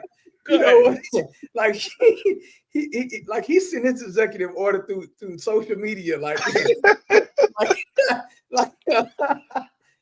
is like, I mean, talk about being transparent. I mean, and I think you know what I'm saying, he's sending direct, in a way, he's sending a direct message against what's that congresswoman, Ilhan Omar. She's so he's going at her too, you know what I'm saying? But it's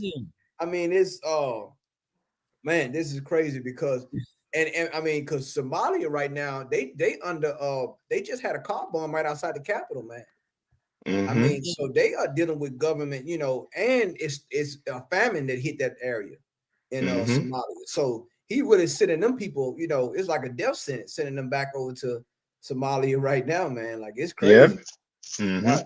He probably opening up Minnesota for the Saudis to come through, because all that business the Somalians gonna leave. Who gonna pick that up? Yeah. And you know, I think Midwest, that area, there's a ton of them Arabs and Afghans too.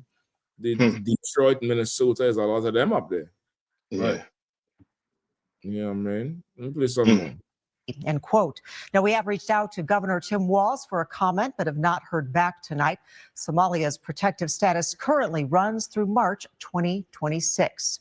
Now, tonight, Congresswoman Ilhan Omar responding to Trump's post on Twitter, saying, I am a citizen and so are majority of Somalis in America. Good luck celebrating a policy change that really doesn't have much impact on the Somalis you love to hate. That's what you think, bitch. We are here to stay. That's what the fuck you think. Trump is going to show you quick. Mm-hmm. Trump is going to show you quick. Listen, if ICE ain't dealing with them like he's dealing with us, then the Lord is going to vomit on this place. That's the right. Lord is definitely going to vomit on this place here. You get the point? Like, you're going to come out there and say that whole thing? Okay, we'll see. Also breaking tonight, U.S. Congresswoman Marjorie Taylor Greene says she will be resigning from Congress. The Georgia representative says she will step down from her seat in the House in January. It comes after a very public fallout with President Trump. Greene posted a lengthy statement and video on social media explaining her decision to resign. Wait, say what's the opposite to the narrative? The it was expository. Yeah, I think that's why they're resigning. Yep, everything getting exposed. Yeah, absolutely getting exposed. Yeah. So let's get some of these things with the shooting. Go ahead, Kazaki is gonna say something. Yeah, Kawakan, sir, and I'm looking at how this whole resurgence of ICE and this whole push to get like, I wouldn't be surprised they saying this shooter is Afghan. I thought they was gonna try to say he was Hispanic. Yep, I thought so too.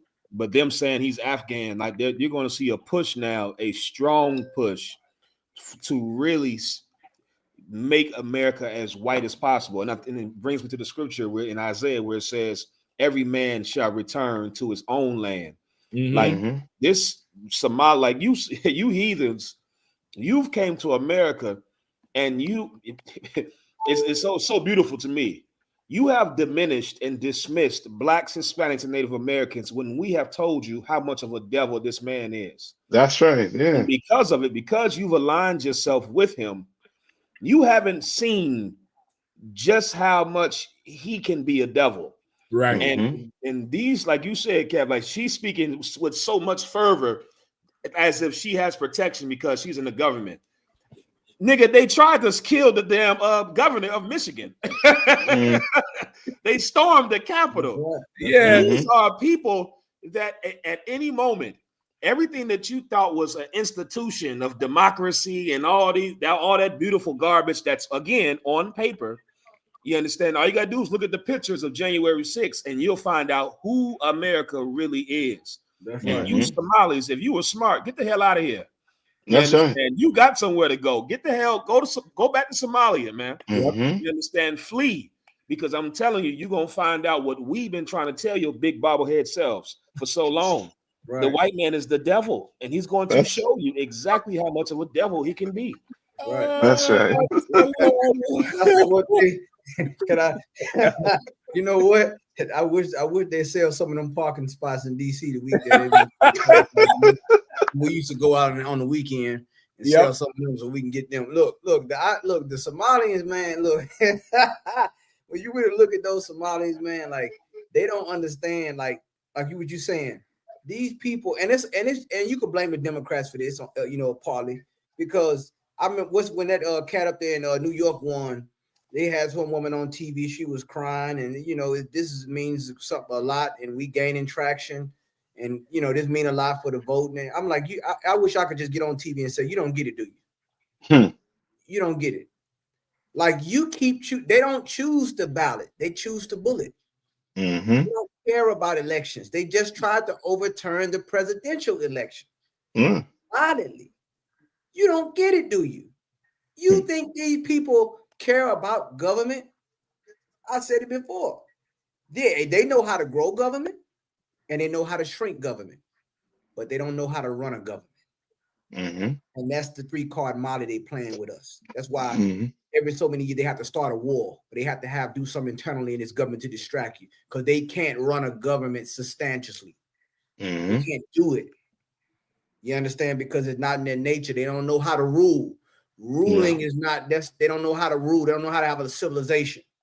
They need you, as a scripture, to lay your body, have your soul bow down that they may go over. That's what they need. You are the pathway and the gateway to the next millennium. Yeah. You know what I'm saying? Salaki, go ahead, Cap. It's kind of hit a cutting on it. Just to add to what you're saying too. To be a ruler, you have to have some type of integrity, some type of morality. I mean, to be a right ruler, you understand? These people don't have that. You understand? Instead, their leaders, you know what I mean, is straight up immoral, no integrity, will take bribes, will, you know what I mean, will you know what I mean, abuse children, and you know what I mean, and do all manner of things that a common man will do. Right. You know what I mean? And that's why the Bible say, I've seen what? Servants and horses. Right. They just imagine your servant, you know what I mean? He's a servant running an entire world. They're not equipped to do that shit, as the saying can. Yeah. You know what I mean? Silaki. Yep. Part of governing is being able to go without while the people you govern have or go with. Part of, they're not willing to go without. They rather you go without. You know what I mean? So let's get with this thing here, brother. I mean, you could start with one of the top.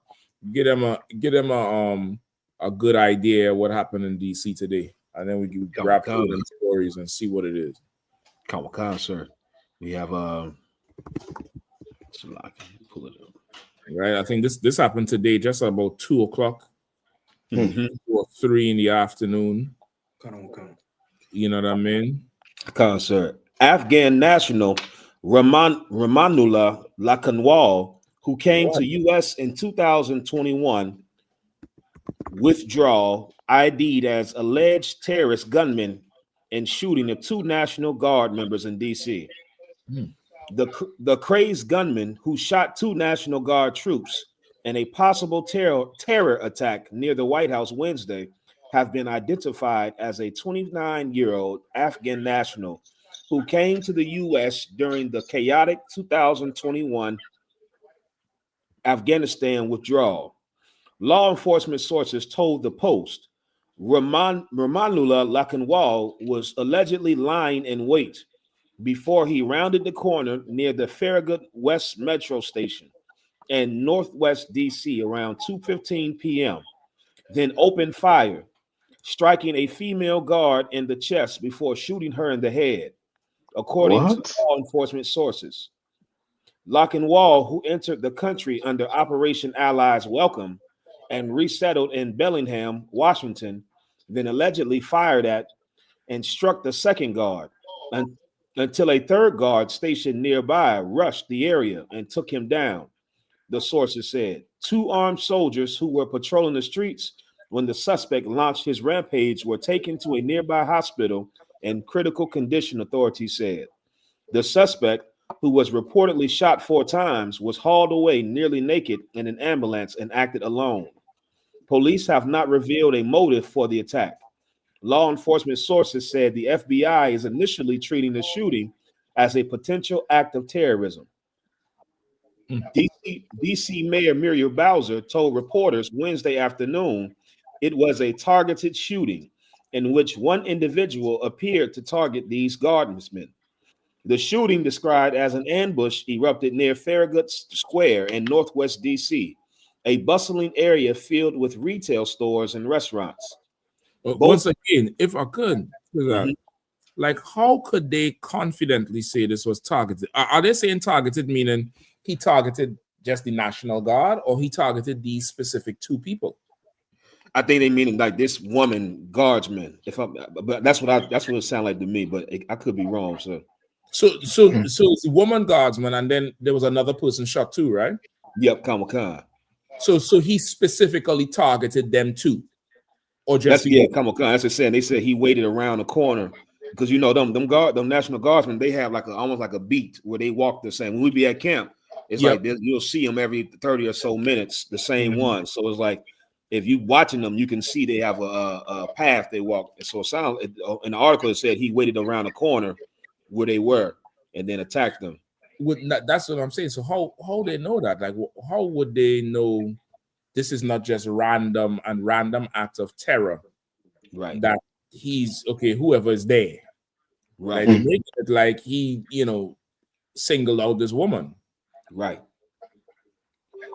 Yeah, I'm waiting for the footage because I mean DC is probably the most surveilled city in America, and for the life of me, I'm not understanding why the news is not being blasted of the footage. Yeah, like show us the damn footage, show us the images, show us what happened. Like again, it's seeming suspicious of them trying to tell us a narrative versus just showing us what happened. That's it. That's exactly it. That is exactly it. Absolutely, absolutely. You know what I mean? I thank the Lord that the Blacks, Hispanics, and Native Indians have no blame or no say in this. I want to see if the woman who died and the other one who got shot is Israelites. You know what I mean? I definitely thank the Lord. This has nothing to do with us. We could stay the hell out of this one here. Now, this is some crazy Arab who did whatever. And that's the problem that you're going to have now with them. They're going to have you with Afghanistan right there on your Thanksgiving as you was going to give thanks for slaughtering people for this land. You know what I mean? And once again, we ain't advocating or glorifying in this heinous act of terrorism here at all. We're not ever saying that. But America, you're gonna have to check your Christianity. You're gonna have to really find out if you are praying hard enough to God, if you're obeying Him, doing what He say to provoke Him to answer your prayers. You Christians, you got to do better, man. You had to do better. Right. You mean to tell me God couldn't give this Arab a stroke as he go to do this act? God couldn't have a bus just run him over? You Christians need to pray more and stop sucking on pork and shrimp, man. You love this place so much. Go pray. Go fast tomorrow. Forgo that meal. Forgo that Thanksgiving meal for these two soldiers who done gave their lives so that America could be great again. All you Christians, you should forgo Thanksgiving tomorrow. You should not touch cranberry. You shouldn't touch the turkey. Forget the goddamn stuffing. Fast. Fast. Put that butter on your lip, on your dry lip, and fast. Pray. And ask the Lord to restore America. Because again, you say we evil. That's right. You say we in a cult. He from Afghanistan. He came over here in with the when they left Afghanistan with the what they call it, the refugees. Listen, I think they came over here and got houses out. That's right. Yeah, they got money. They got money. One brother told me because the industry he's in, when they go to him for for whatever services it is, he has to run their credit. One brother told me they got brand new credit to the max, 8-something credits, and they just come off the plane. So lock it, Cap. What he's so mad about? Right, brothers.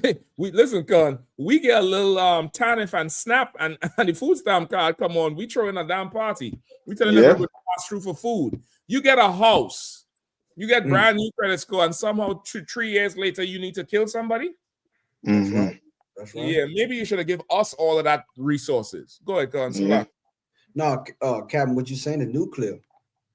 Because a lot of them, some of them, they saw at the airport. First of all, they didn't even screen them for COVID. I think this is around the time COVID and all the other stuff was going on. Yeah. They get screened.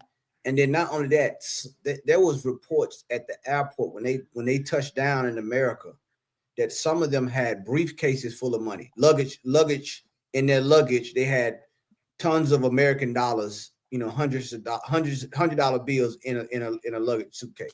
Yep. Like what the hell? Like what the hell was going over there that they got all that American money coming over here? What was going on? It's so much that these people have done. And now the death angel is getting close to Pennsylvania Avenue. So Donald Trump, and he's using the military like toy soldiers. Right. He's moving them here. He's moving them there, just like anybody do on a chessboard with a pawn. Right. That now, and really, he's diminishing the military. He's diminishing it. They're like replicas of soldiers now. Yeah. I just put you here wherever I feel like, and I put you here, and I put you here, and it takes away from the morale of the soldiers. Yes.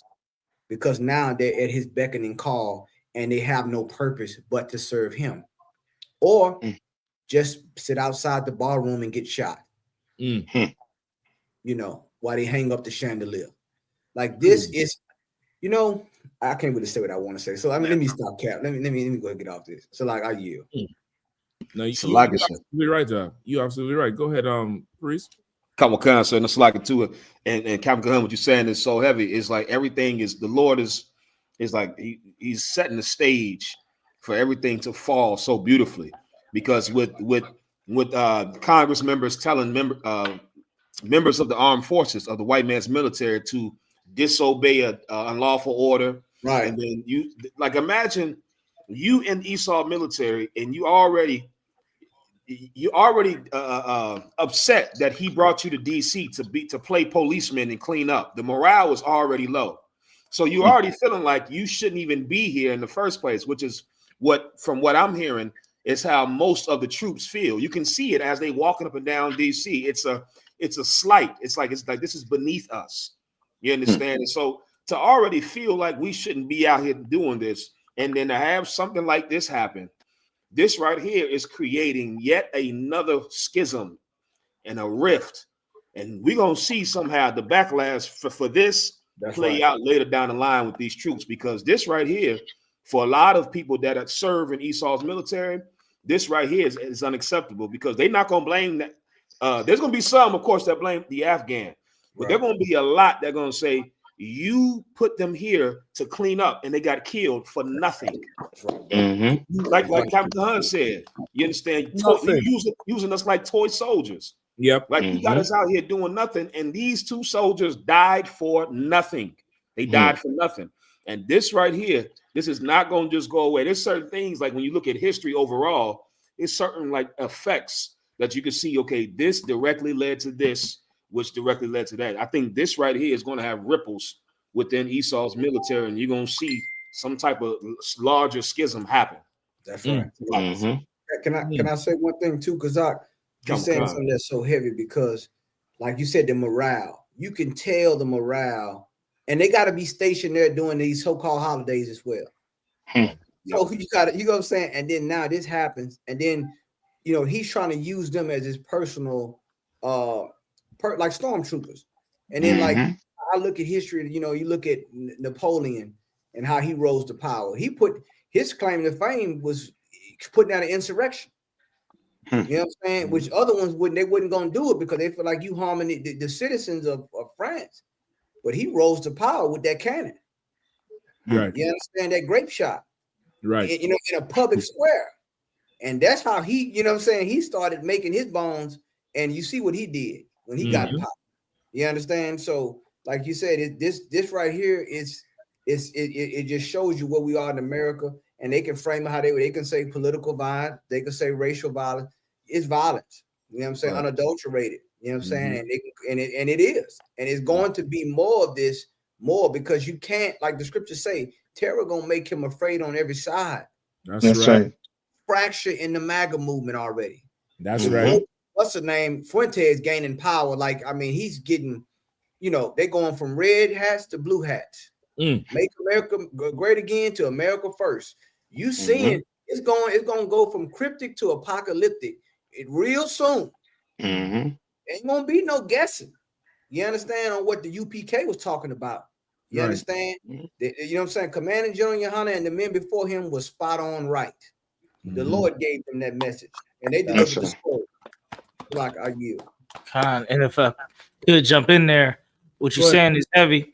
This type of stuff we're seeing now is things that go on in quote unquote third world countries, where it's not only the police force out there. You got this other army force, and then the interior army, and then the president's army, and then, you know, you got all these different forces running around the country, and that's part of the reason why they call them third world countries, is because a lot of times there's no rule of law. Yep. There's no real rule, like no real you know, your rights, no rights. All there's not a standard. There's not an established standard. It's whoever's strong on the day, that's the law. God. And so that's where it's getting to in this country, where now you got the army of ICE agents, where all he got to do is expand their powers. the sign of a pen. Next thing you know, they can arrest citizens too. If for this reason and for that reason, or if they suspect this and suspect that, and now boom, now you got that agency running around. And so you have all these different agencies and armies running around, and now America is not the land of the free. You don't have no rights, and you basically in a dictatorship like Pol Pot, like Stalin, like all the other dictators that done took over countries, and it was just their rule. Right. That's what they're trying to get it to. And it's not good. No. It's not good. Yeah. I know what we're gonna do now. You're gonna say you're gonna put more guards in DC and do what now? More stop and frisk, more racial profiling. You're gonna profile us and oppress us when it's the Afghan who doing it, the Arab. Come on, Cap. There's the Arab who doing this thing here now. So who's the problem in America? Like the Latinos is not doing this. That's right. Benjamites ain't doing this. The Levites ain't doing this. The Judites ain't doing this. The Afghan did this thing. You know what I mean? Who really is the issue? And if you notice, no matter what happens in America, it's always Black Hispanics and America's fault. It always seem like it's always going to be our fault. Like they looking at us. Every situation that's going on, they just turn to look at us, not who actually did it or what's going on, or maybe the root cause. It's always somehow we're like Commander Johanna brought out, the scapegoat. Right. Yeah. That type of environment, our people are going to have to really start listening more to what we're talking about, because our people is really acting like sheep to the slaughter. Yep. Like we really still think Thanksgiving is important. Like we really trying to make sure this Thanksgiving is really working out great. We make sure we got that turkey. They was really like, oh my God, I forgot the cranberry sauce. Who got the cranberry sauce? They really running around. Our people is really running around trying to make sure this is the best Thanksgiving ever. Right. Right.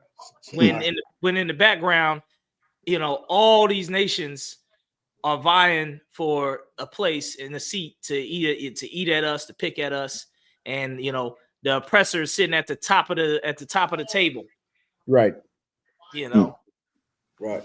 Like Dracula or something. So yeah, it's not good. It's not good. So like, can I say one thing? I want to double down on what Captain Kaposh eloquently brought out when you really look at these holidays, man. Like, Donald Trump, I mean, the soldiers got to feel like sitting ducks now out there. I mean, okay, two of them just got unalive out here, doing their job. And then now you're going to bring 500 more for what?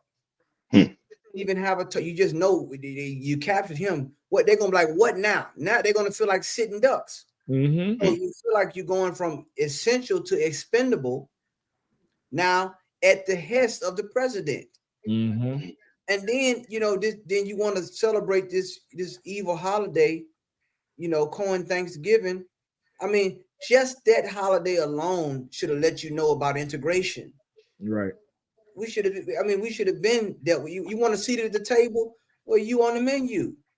You are. You understand? Just what you are. You want to sit here. I want to sit, and some of them Negroes gonna go down there and want to have Thanksgiving with the president. Have no shame. Yeah. You understand? Like, they have no shame in this place, and it's just so disgusting. You're gonna hear about the fights. You're gonna hear about the stabbing after Thanksgiving. You know what I'm saying? You're gonna hear about all these things. Why? Because the Lord didn't bless these days. Right. He's not blessing this country, man. This country is cursed, man. You understand? You seeing it now and now.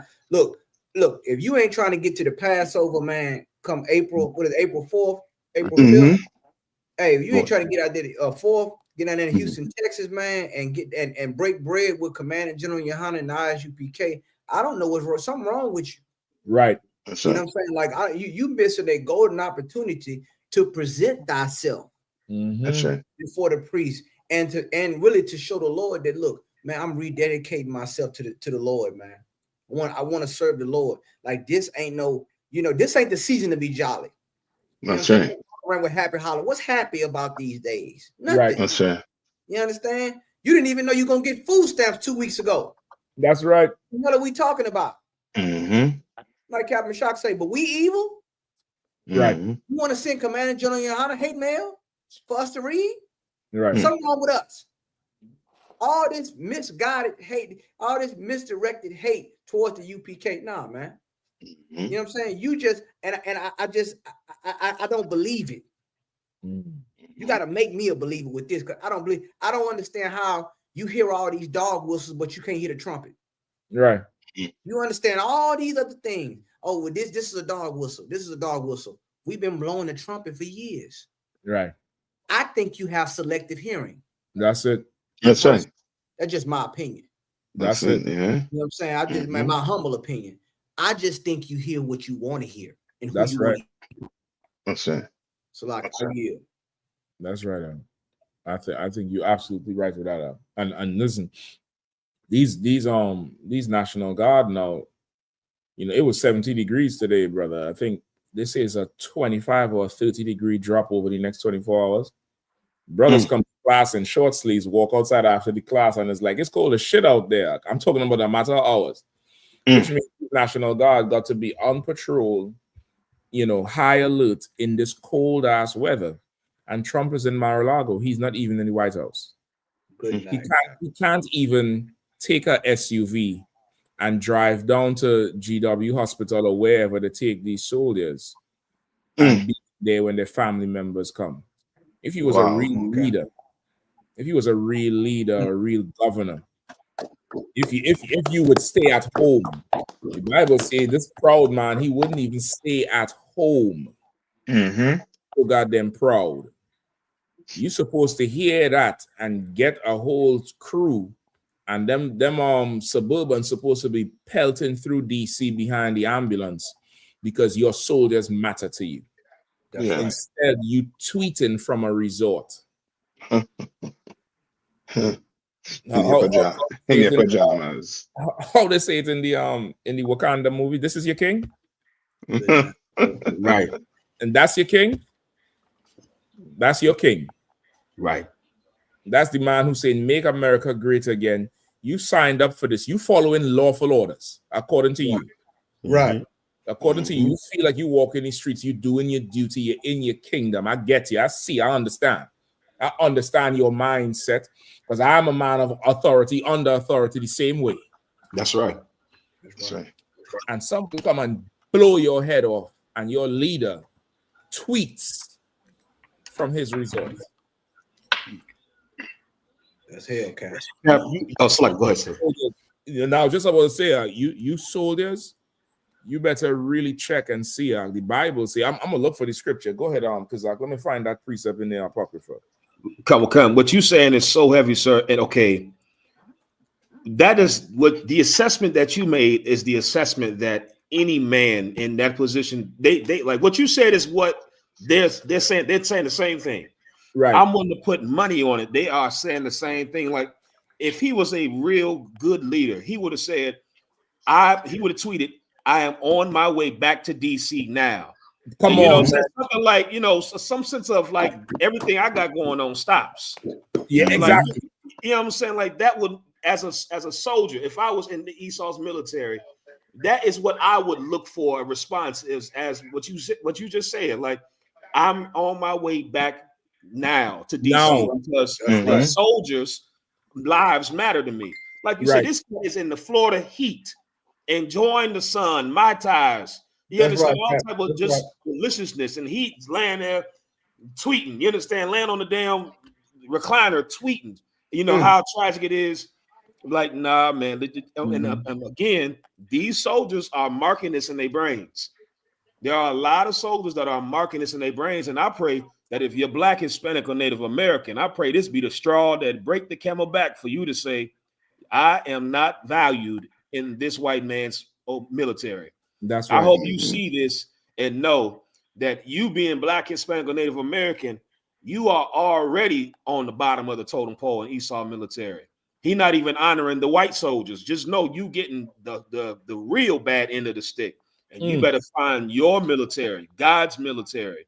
You understand? It's in the ISUPK, and you can come be a soldier in here. You don't have to worry about being politically correct. I know a lot of them soldiers, that's a big thing. You talk to soldiers in the white man's military, that whole political correct environment they can't stand it. You can come in here and call the white man a devil. You can call the East Indian a snake eater. Right. And you can call the African, you understand? Like the UPK Commander Junior Hunter has freed me. You understand? He freed me for to be able to just tell the truth. That's you right. Understand? And I got to get a taste of how white people feel to be able to say what the hell they want to say. Well, you soldiers, you Black, Hispanic, and Native American soldiers, you come in here, man, and get some freedom and serve a man that serves Christ, because you are not in good hands. That is not all state. You are not in good hands. Right.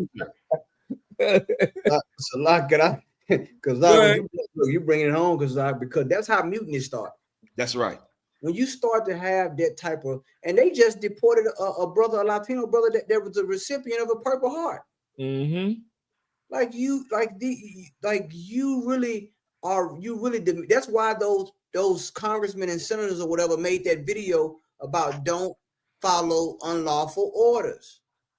They know, and why are they saying it now? They must know something is on the horizon. Yeah. So they get information. They get information. That's back channels. And Trump, he's trying to root out those leakers and those but there's always been back channels in the White House. Always somebody leaking, always somebody that's talking to somebody. But even in the Pentagon. Right. But this is what you have going on. They must know it's something on the horizon. That's why they're telling them don't follow unlawful orders. Yeah. That's the preface to what they probably heard Trump is trying to do, or his military, or his henchmen, his regime.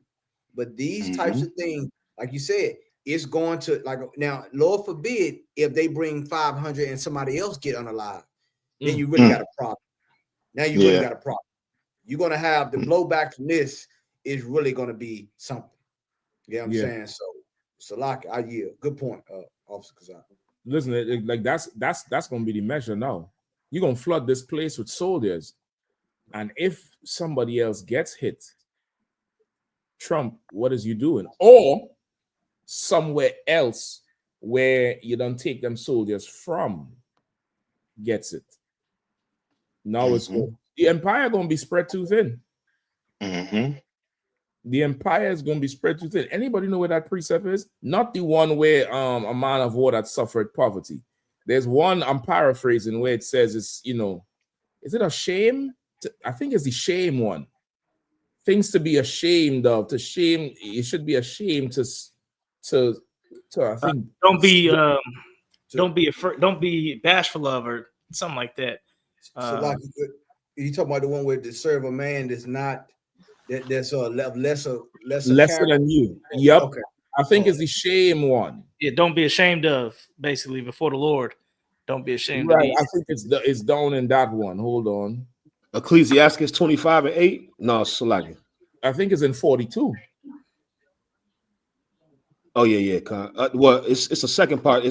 Can I read it? This one? Yeah, please. Come on. Ecclesiasticus chapter 25, verse 8. Well is him that dwelleth with a wife of understanding, and that hath not slipped with his tongue, and that hath not served a man more unworthy than himself. Yeah. Yep. I think that's it. If I'm not mistaken, I think that's it. Hold on. Let me see the other shame one. Where it says it should be shame to, sit with another man's wife. I think that might be it, Kazak, if I'm not mistaken. Somebody could check the other one just to see. Does that one say shame too? No, lie. So it's not. That's not in this one. So like, what I think the Ecclesiasticus 25:8. I think that's the one he just read. Okay. That might be it. That might be it. Like it's a curse. It's a punishment to serve a man less worthy than you. And you national guards, you are more worthy than your pretend king. Yep. You're more worthy than him. You're absolutely more worthy than he is. you will guard his home while he's in his vacation home as you meet your death. That's absolutely insane. He's supposed to fire up Marine One and be in DC, if not just for the photo op Trump. You're supposed to be there in GW Hospital, not with the blazer on. You know how they like to take the tie off and unbutton the top like Exactly. this is in a rush. He's supposed to be down there all night, live on TikTok or whatever, giving a press conference every 45 minutes from the hospital. Right. Send something for their family. Listen, if you really want the troops to ignore the Democrats about not following unlawful order, you should be in the hospital over the corpse tonight. Right. Over the corpse tonight, you should be in that hospital. You should be there. You should done call their family up. You should done, arrange to fly them up here tomorrow. And you should now let every soldier see that you willing to shift your plans around because their lives matter. You don't give a damn. Let me get this last one to close out. Let me get not close out, but let me get another one. Give me Habakkuk 2 verses 5 and 6. Couple also too, sir. While I'm getting that, what you saying is so heavy, sir. Okay, and the scriptures say wisdom will be the stability of the times. Like, okay, what you said is really, if Trump had wise men, like there was a point in time in Esau's kingdom where they would have did that. Like the whole photo op, what you just described, literally a good PR person would tell him, you have to be at the hospital, unbutton your top button, unbutton your sleeves. Like it's a certain imagery that they know conveys a certain message. And the scripture, like I said last week, it's like the Lord has cut off these wise men of Teman. Like Esau, like the old institution of how this place operates and being real skillful and projecting certain things is like that is gone. They're not even able to fake the lie no more. Like, at least like you said, for the photo op's sake, that is, if I was a PR person, that is exactly what I would have him do. I would have him be in the hallway or right outside the hospital, shirt unbuttoned, you understand, like he's stressed out, like he a normal man, you understand, like the tie undone, he disheveled a little bit, and he just said, I'm here at the hospital. They won't let me go in, but I'm here. I'm going to stay here until as long as I can. You understand? Like, damn, at least fake it good. All the wise men that would tell him these things that you've seen prior. Like George Bush was just as retarded. He was just as dumb, but George Bush still had a few wise men left to tell him how to move and do certain things. The Lord is taking all their counsel away. And it's beautiful. You understand? But for those that trust in America, Zalaka, he had Colin Powell. He had Colin Powell. Soldiers. Zalaka. That's right. And then that brother is Benjamite. Colin Powell is a Benjamite. Oh yeah, for real? Yeah, Colin Powell's a Benjamite, and he knew how to deal with those soldiers. That's right. That's why Bush. That's what really gave him the leverage over the soldiers, having Colin Powell in there. Right.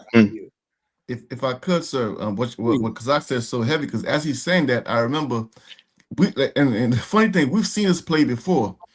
We know what happens in the scriptures when the Lord takes away the wise counselors. I mean, that's when kingdoms fall.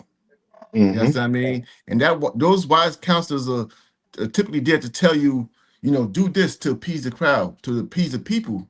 I mean, but the minute some arrogant counselor gets in there, that king is on his way out. Yeah, I mean, so. But I got a Habakkuk for you, sir. Habakkuk chapter 2, verse 5 and 6. Yeah, let me get one more just before you pull this one. Oh, where's the one? Where's he? It's in the Apocrypha too. I might just have to paraphrase it. Find the one with where it says grieve for the dead. Take time and mourn and cry for them. And just to add to what you're saying too, like that good scripture you're pulling too, because I mean, if I was an oppressor, I would be thinking, who is really running my country? Because if that was a small hat, he would have been down there. Yeah. He'd have been there in the White House. He'd have been, it would have been on and popping. You know what I mean? But it you know what I mean, it's not about them. Right. So why even grieve? Why even lose sleep over it? Right. I'll just replace them with 500 more. I got the scripture. So like I said, I don't know if this is it. Ecclesiasticus 22, verse 12. So like verse 11. Weep for the dead, for he hath lost the light, and weep for the fool, for he wanteth understanding. Not that one. This one is a whole rundown. I wonder if it's Ecclesiastes 42. I'm gonna look for it. I'll come back to that one. Pull the other one in Habakkuk. I'm gonna come back to that one. Come. Habakkuk chapter 2, verse 5 and 6. Verse 5. Ye also, because he transgresseth by wine, he is a proud man, neither keepeth at home, who enlargeth his desire as hell, and is as death, and cannot be satisfied. That's Donald Trump. He is transgressing by wine. He's drunk, but he's drunk with power. He's drunk with the philosophy of America. He's drunk with that thing, and he's transgressing with this, with the power he has. And he will not keep at home. Everybody heading home now. This is the most traveled day of the year. You not in the White House. While men who leave their homes to make sure you safe guarding an empty building in terms of the principles and who they're supposed to guard. You not there, you somewhere in Mar-a-Lago, because you wouldn't stay at home.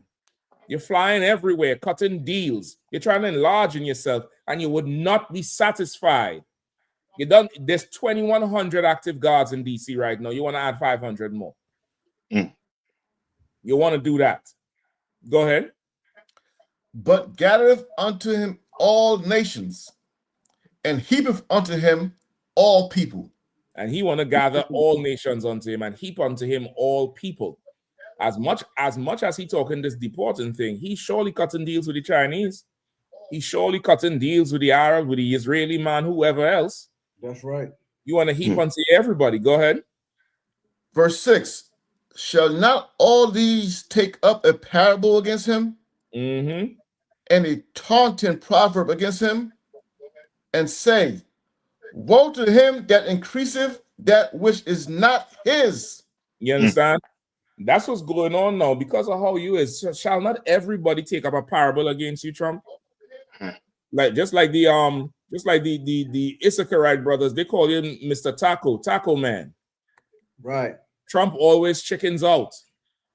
They take up proverbs against you. Agent Orange, this, that, the other. They're making the proverbs turn into real life statues. You see the statue with him and Epstein that be popping up around DC. They just put it up on DC, they come to take it down. They put it up again. You'll be for a proverb now. Go ahead. How long?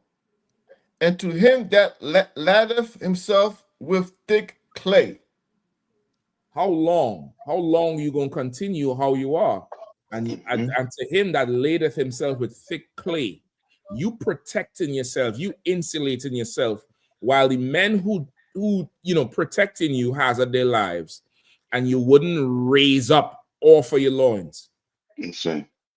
Laurel Salakia, you wouldn't raise up all for that. You're supposed to fire up Marine One and be heading back to DC. And here's President Trump landing right now. He's on the helipad on the top of the hospital. He's coming off right now. He said Melania and them will arrive tomorrow. This is a serious thing. He's supposed to give that whole speech from one of the floors in the hospital. The hospital is supposed to be on lockdown now. You can't do that because you're serving a man that's lesser than you. You're serving a man that never held a post in the military. Couldn't hold posts because his heel hurt. You lost the face, but his heel hurts. You take orders from him. That's a shame. That's a shameful thing.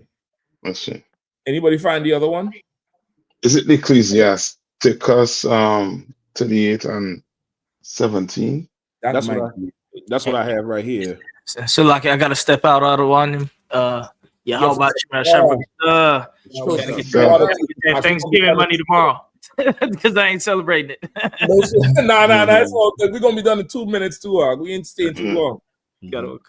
Ecclesiasticus 30. Go ahead if you need to roll out. Okay. Yes, sir. Ecclesiasticus chapter 38, verse 16. My son, let tears fall down over the dead, and begin to lament as if thou hadst suffered great harm thyself, and then cover his body according to the custom, and neglect not his burial. That's what you should do. Now, he don't need to know these soldiers personally. You should feel a connection to them because you're the commander in chief. You're supposed to be a soldier yourself. But you tweeting, Twitter fingers. You tweeting and Truth Social. Keep going. Kawakan, weep bitterly and make great moan and use lamentation as he is worthy. As what? As he is worthy. As what? As he is worthy. You're supposed to react like these soldiers, these national guards are worthy. That's right. Donald Trump. That's right. That was not a worthy reaction at all. The Bible says you ought to make lamentation like they're worth something. That's right, Captain. Let me tell you something, man. Commander Jerry Hanna tell me, Meshach, hold your breath and go and build a camp in the middle of the Atlantic Ocean. I'm going. Right. Because I see how he treats us and how he values us. That's right. That's right. This fool here, you don't commit your life to somebody who don't care. That's right. You could do a tour in Iraq and come back home, but you guard in the streets of DC, the safest place on the earth, and you die like a dog in the street. And your commander in chief don't leave his house to come out and see what's going on. Horrible. It's a lucky cat. Horrible. Listen, I know people, if the dog holler, they run out the house in the nightgown. If the dog scream. Go ahead, Cap. Now, Cap, what you saying is so right. And tomorrow, they're gonna have a photo op of him cut the turkey. Come on. They're gonna have the big table with him and all the king's horses, like you said, and all the king's men. And they're gonna cut the turkey and they're gonna have a celebration. I want to talk about. They may talk about it a little bit, but they're gonna really be focused on feasting. You understand? Like you said, out of all the places in the world, who would have thought the nation's capital? In front of the White House. In front of the White House. Before Thanksgiving Eve, if you want to call it. Cold. And this happens. You know what I'm saying? Like it's cold. It's cold turkey. Yep. Because when you really look at this whole thing right here, man, what the Lord is getting ready, the Lord is poetic. Yeah. I mean, it makes you think what's gonna happen right before Christmas. It makes you wonder. But like you said, what you're saying, the scriptures is you spot on. You nuclear with it, Cap. Because tomorrow he's gonna eat. He's not gonna say, "I'm not eating turkey today. I'm not gonna do this because we lost." He's gonna eat the turkey, and he's gonna enjoy himself. And that's what he should say. You're so right. He should come on and say, "Listen, man. I know Thanksgiving is dear to us, but I want to institute a national day of mourning for these soldiers. I'm encouraging everybody to fast tomorrow." If he had some ounce of moral in him, some ounce of dignity and respect, flags flying at a half mast for these soldiers right here. We're gonna the funeral, we're gonna cover it. The family, you don't have nothing to worry about. This is gonna be avenged. But I want everybody to do not eat that turkey meal that we would normally eat. That's eat right. a meal, bread and water, as we fast and ask the Lord to protect our nation. If you was a Christian, if you really believed, let me just get a little bit more on the scripture. Go ahead, brother. Kawakan. As Slakin, as he is worthy. And that 17. Say it again, sir. Top of 17. Just start again with that and then running down. The Kawakan. Weep bitterly and make great moan and use lamentation as he is worthy. And that a day or two, lest thou be evil spoken of. And that's what's going on. The Bible says you have to do this thing because these men are worth it. These women are worth it, lest evil be spoken of you. You want to make America great again by bullets and bombs. If the back of your dollar says, in God we trust, why are you not trusting in the words of God? Right. Why are you not, trusting in what the Lord said, how the Lord said to have it? You should trust in that. And because you don't trust in the words of the Lord, now evil is spoken of you. That's right. Let's believe if we could say it, them soldiers are saying it. Yeah, come on. They in the barracks now, they in the tanks, they behind some building right now saying, fuck is we doing here? Why are we here still? That's right. Why is this why is it like that? Why, XYZ? Why is this? Why is that? They look at they're there for that. They're doing that thing now. Cap, what you said is so heavy. I mean, this is what all the soldiers have said, and like that's natural in every war. Like even in an actual war, soldiers say why. They had the question, why are we here? Like most of the soldiers that fought in OEF, Operation Enduring Freedom, Afghanistan and Iraq, a lot of those soldiers said they had a morality crisis because they could not understand, why are we here? Wow. What war are we fighting? And it gave them such a severe morality crisis that they said the suicide rate for the soldiers in those two particular wars is off the charts, because it didn't make sense. When they got over there, they were fed a narrative here, and then they got over there and it wasn't aligning with what they were fed. And it's like, okay, well, why the hell are we over here? And because of it, a lot of soldiers suffered a morality crisis. There's soldiers right now that are suffering a morality crisis because already soldiers feel like they shouldn't be deployed in your own land. So soldiers were already struggling with the morality crisis of, okay, why are we being deployed to police our own American citizens? Jeremiah Muhammad prophesied, you ICE agents, you police officers, and I'm here to add to the prophecy, you military soldiers in the white man's military, if you don't get out, you are going to kill yourself from the guilt, from the morality crisis that you are now experiencing. You're going to kill yourself. Right.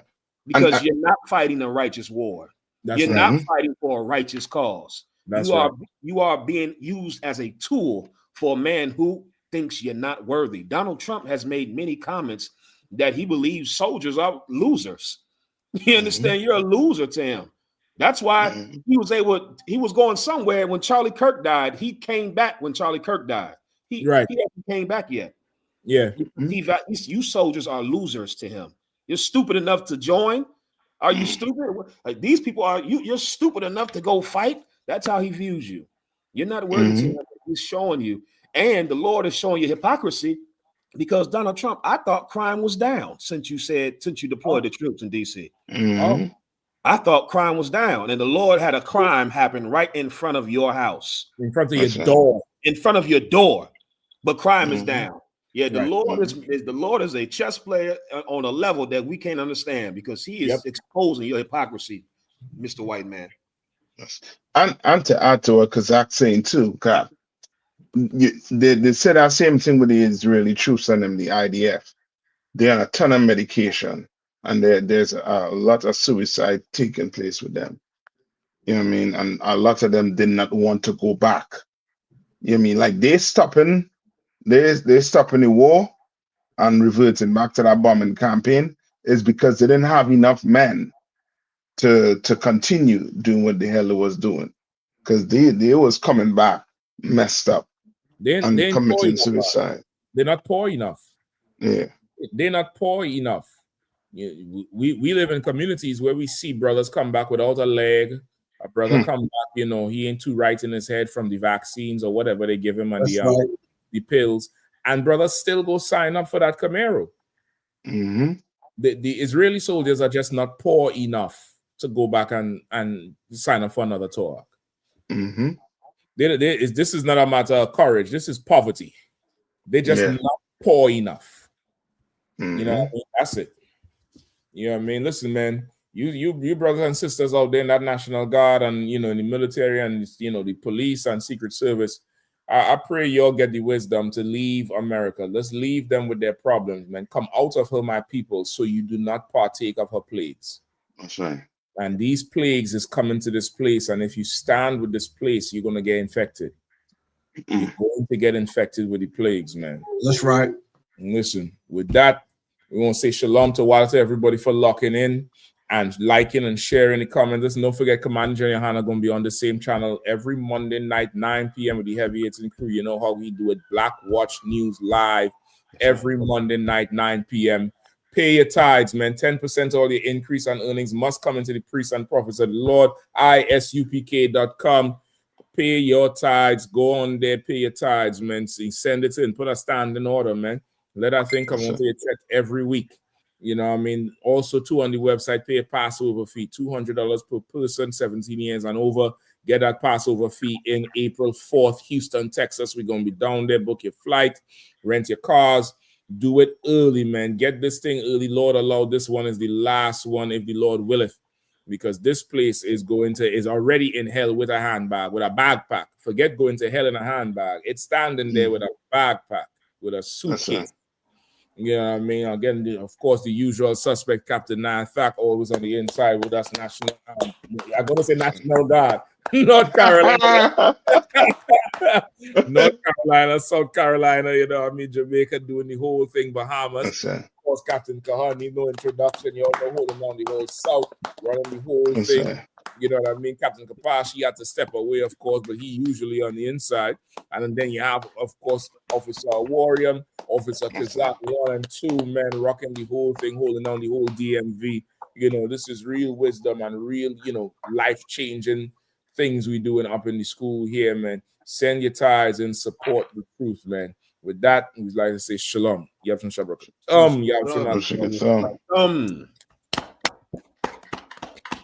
Shalom, Israel. It's that time again. The ISUPK, under Commanding General Yohana, presents the Lord's 57th Annual Passover. That's right, the Lord's 57th Annual Passover, April 4th, 2026, in Houston, Texas. All Black, Hispanics, and Native Americans are commanded to observe the Lord's Passover. This will be the biggest Passover to date. You do not want to miss this.